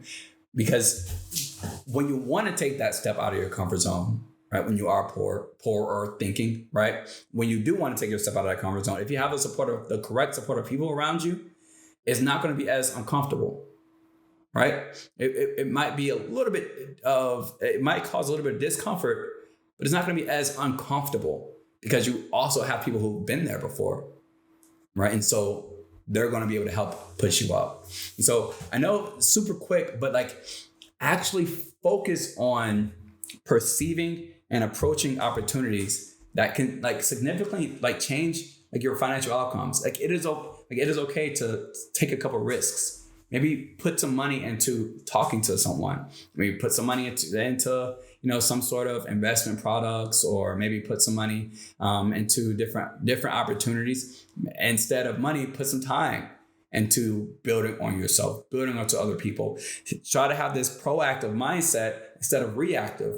Focus on possibilities instead of limitations, right? Like adopt that same perspective and like willingness to like do things and take risks and learn and grow. And trust me, you're going to have built up so much more meaningful opportunities that come your way that like you'd be able to actually see instead of it going unnoticed, right? So just give that a shot to look at instead of all the obstacles clouding your judgment. See past those obstacles. All right. Now the last big thing. Rich people admire other rich and successful people. Poor people resent them. I kind of briefly talked about it once before, but like in this world, in this day and age now, wealth and success, like there's this huge divide between like the mindset of the rich people and the poor people. There's this huge divide in how they got there. Like, and so understanding the differences can help shed light on a lot of like the different dynamics of like admiration and like resentment within these two groups, right? Like understanding why and how rich people admire others will help you to stop resenting them, right? Like huge mindset shift. And so here's a couple things. One, rich people, they share success, and that in turn creates admiration, right? Rich individuals, they understand dedication and like the hard work and the sacrifices it's going to take to be able to achieve success. They understand that. And so because of that, when they see other people who've reached those heights or more, they appreciate the journey, and they actually respect the accomplishments that those individuals had to take. It's a mutual thing. And having that understanding that like have that mutual understanding is going to really foster good admiration amongst these different elite, successful, powerful individuals, right? While a lot of times, like it starts to build resentment when you don't understand the amount of dedication and hard work that it takes, right? And there's a lot of time poor individuals believe that maybe these rich people were just born into money, right? Maybe they were just born into money. And I'll tell you right now, if you don't already have a lot of these mindsets, even if you're born into money, does not mean that you're rich or wealthy or successful. You have to do the dedication. You have to do that hard work and make the sacrifices. Otherwise, let's say you're born into money, you're just blowing the money. You're not making the sacrifices that somebody else made to have that money. So you're not really rich. You're going to be poor. All right. And so it's a matter of looking at and understanding and appreciating the hard work and dedication it took to get to a place. Right.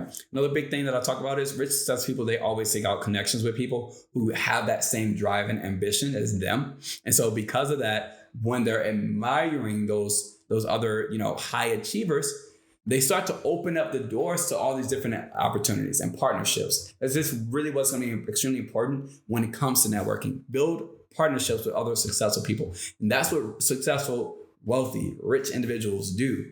They associate with other rich, successful, and wealthy individuals. While a lot of times, if you don't want to associate with them, you're not going to ever be one because you don't even want to be around them, right? And so that's that next piece. Learn from success is so important because rich people, they view other successful people as a source of motivation, right? Like they look at them and they see that's success. That is what I want.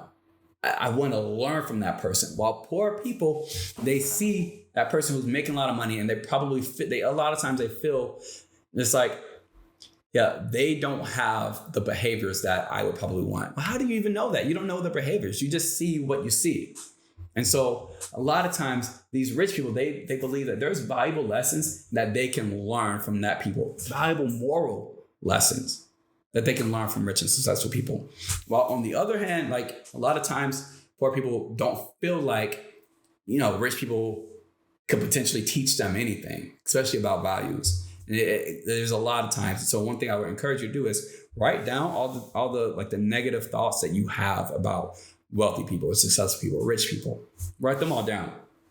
And one thing to help, right? Having a positive mindset is also extremely important, just because admiring successful individuals really, like, it just cultivates a really positive mindset of money, right? It allows you to really focus on the possibilities and opportunities that money can bring, that success can bring, instead of like dwelling on envy or resentment towards those people who've done that. Like you can look at someone else and say, wow, that person is extremely successful. And I know that they're doing great things to get that money.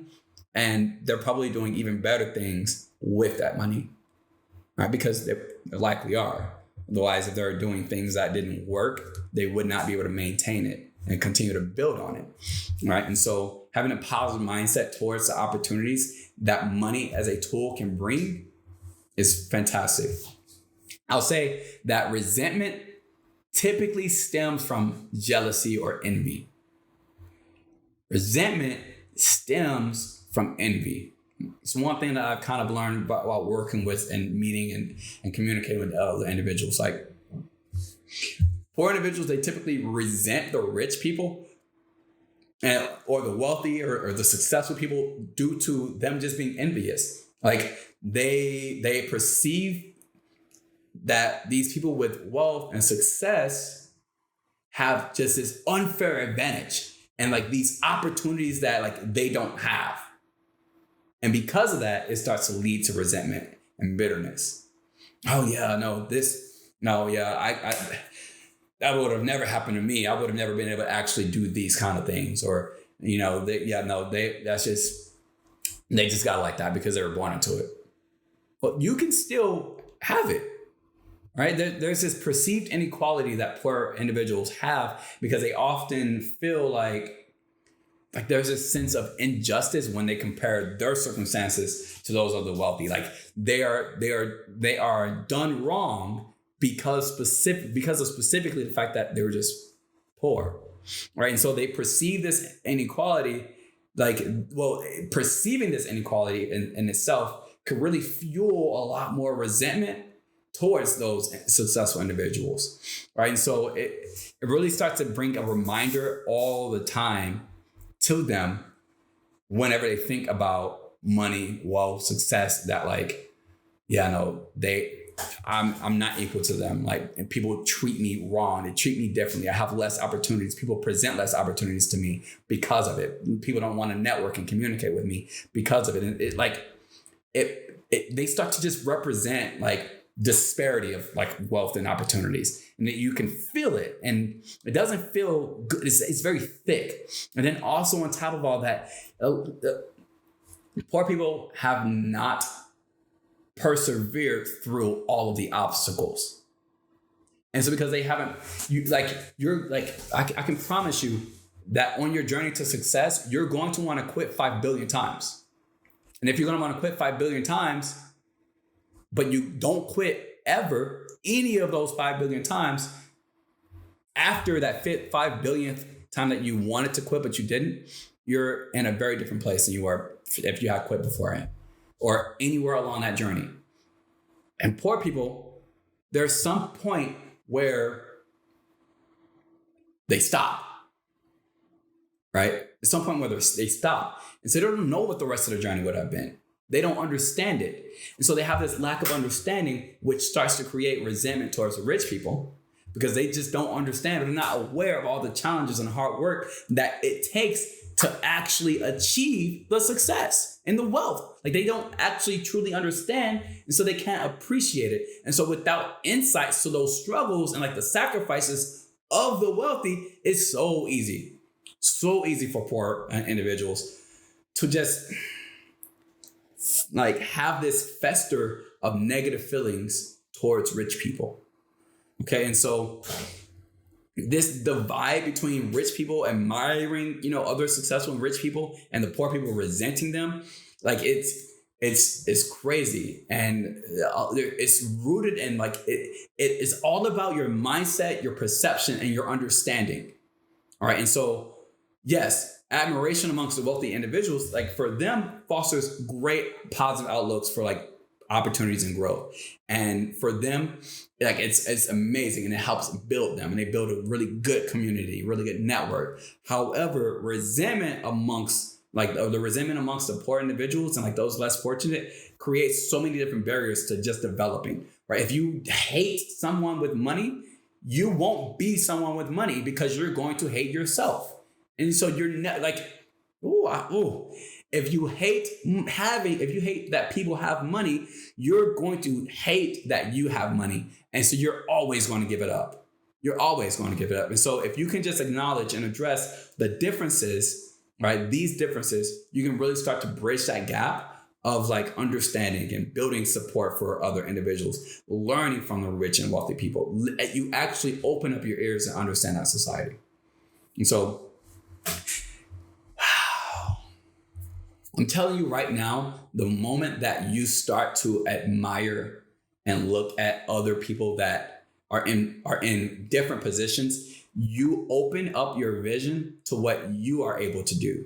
Because if you can tell yourself, no matter what somebody goes through, I can go through that and more, you start to have an appreciation out of this world. You start to build an understanding so that way you can actually connect with those other rich people, right? You've felt what it feels like to deal with the worst pain. You felt what it feels like to want to quit, to want to give up on all your dreams. You felt it before. Keep pushing a little bit further. And that's all that wealthy individuals did. They kept pushing a little bit further. They kept pushing past that obstacle. They pushed past that opportunity that scared them, right? Because they believed in themselves, and they believed that they were going to be able to continue creating wealth, right? They pushed past those obstacles and trust and believe that you will master success. Not saying that you're going to be rich like in a day, and it'll take a while because you have a lot of days to quit and give up ahead of you. You have a lot of different obstacles, hills and mountains ahead of you. You have a lot of potholes ahead of you, right? But are you, as a pilot of your life, ready to take off? If not, get ready. And it's okay, right? Is the environment that you're around supportive and going to stop you or hinder or stop your flight, your journey to success? If it's not, change your environment. or wait. And it's the vehicle that you're using to get there. Is that vehicle helpful? Is that vehicle full and ready of motivation? Is that vehicle going to actually safely get you to where you're going? And if you are afraid of any little bit of turbulence, you're not going to get on that plane. You're probably standing right next to the plane, looking at it, looking at your vehicle to success, because you resent rich people, or you're too afraid to take opportunities. Right? Change up your thinking. Change your mindset. Adopt this new idea of opportunities versus obstacles. And I promise you, you're going to go so much further than you would if you had not. Guys, if you enjoyed today, make sure that you like this video. Also, check out all the other videos on the channel. I'm super excited because next week I'm going to have a guest on the podcast, and it's going to be an amazing time. Cannot wait. But with that being said, before I bounce, I had the pleasure to work with this week an individual, actually a team of individuals who have really dedicated their lives to helping out those who are, in the poor situation, who do have lower income, and helping them to be able to qualify for, free health insurance, at least extremely inexpensive health insurance. And they've helped out so many other people that I know and care about and love already. And I definitely appreciate it. And so I will have them on the podcast as well one of these days. And it's going to be a really good time because they're really cool dudes. They're awesome. So I will also link information below for you to be able to contact them if you feel like you might potentially be able to qualify for free health insurance and free care in that manner. So without any other things, I love that you guys made it to the end of this podcast. Please, if you did, give this video a like, comment down below some of the things that you got out of today, some of the actionable steps that you're going to take away to actually improve in your life for this week. And you guys have an awesome day. I will see you guys later. Don't forget to subscribe and check out this video here or over here. Actually, check out both videos if you want to learn more about how you actually change up your mindset versus actually having an identity shift in your life.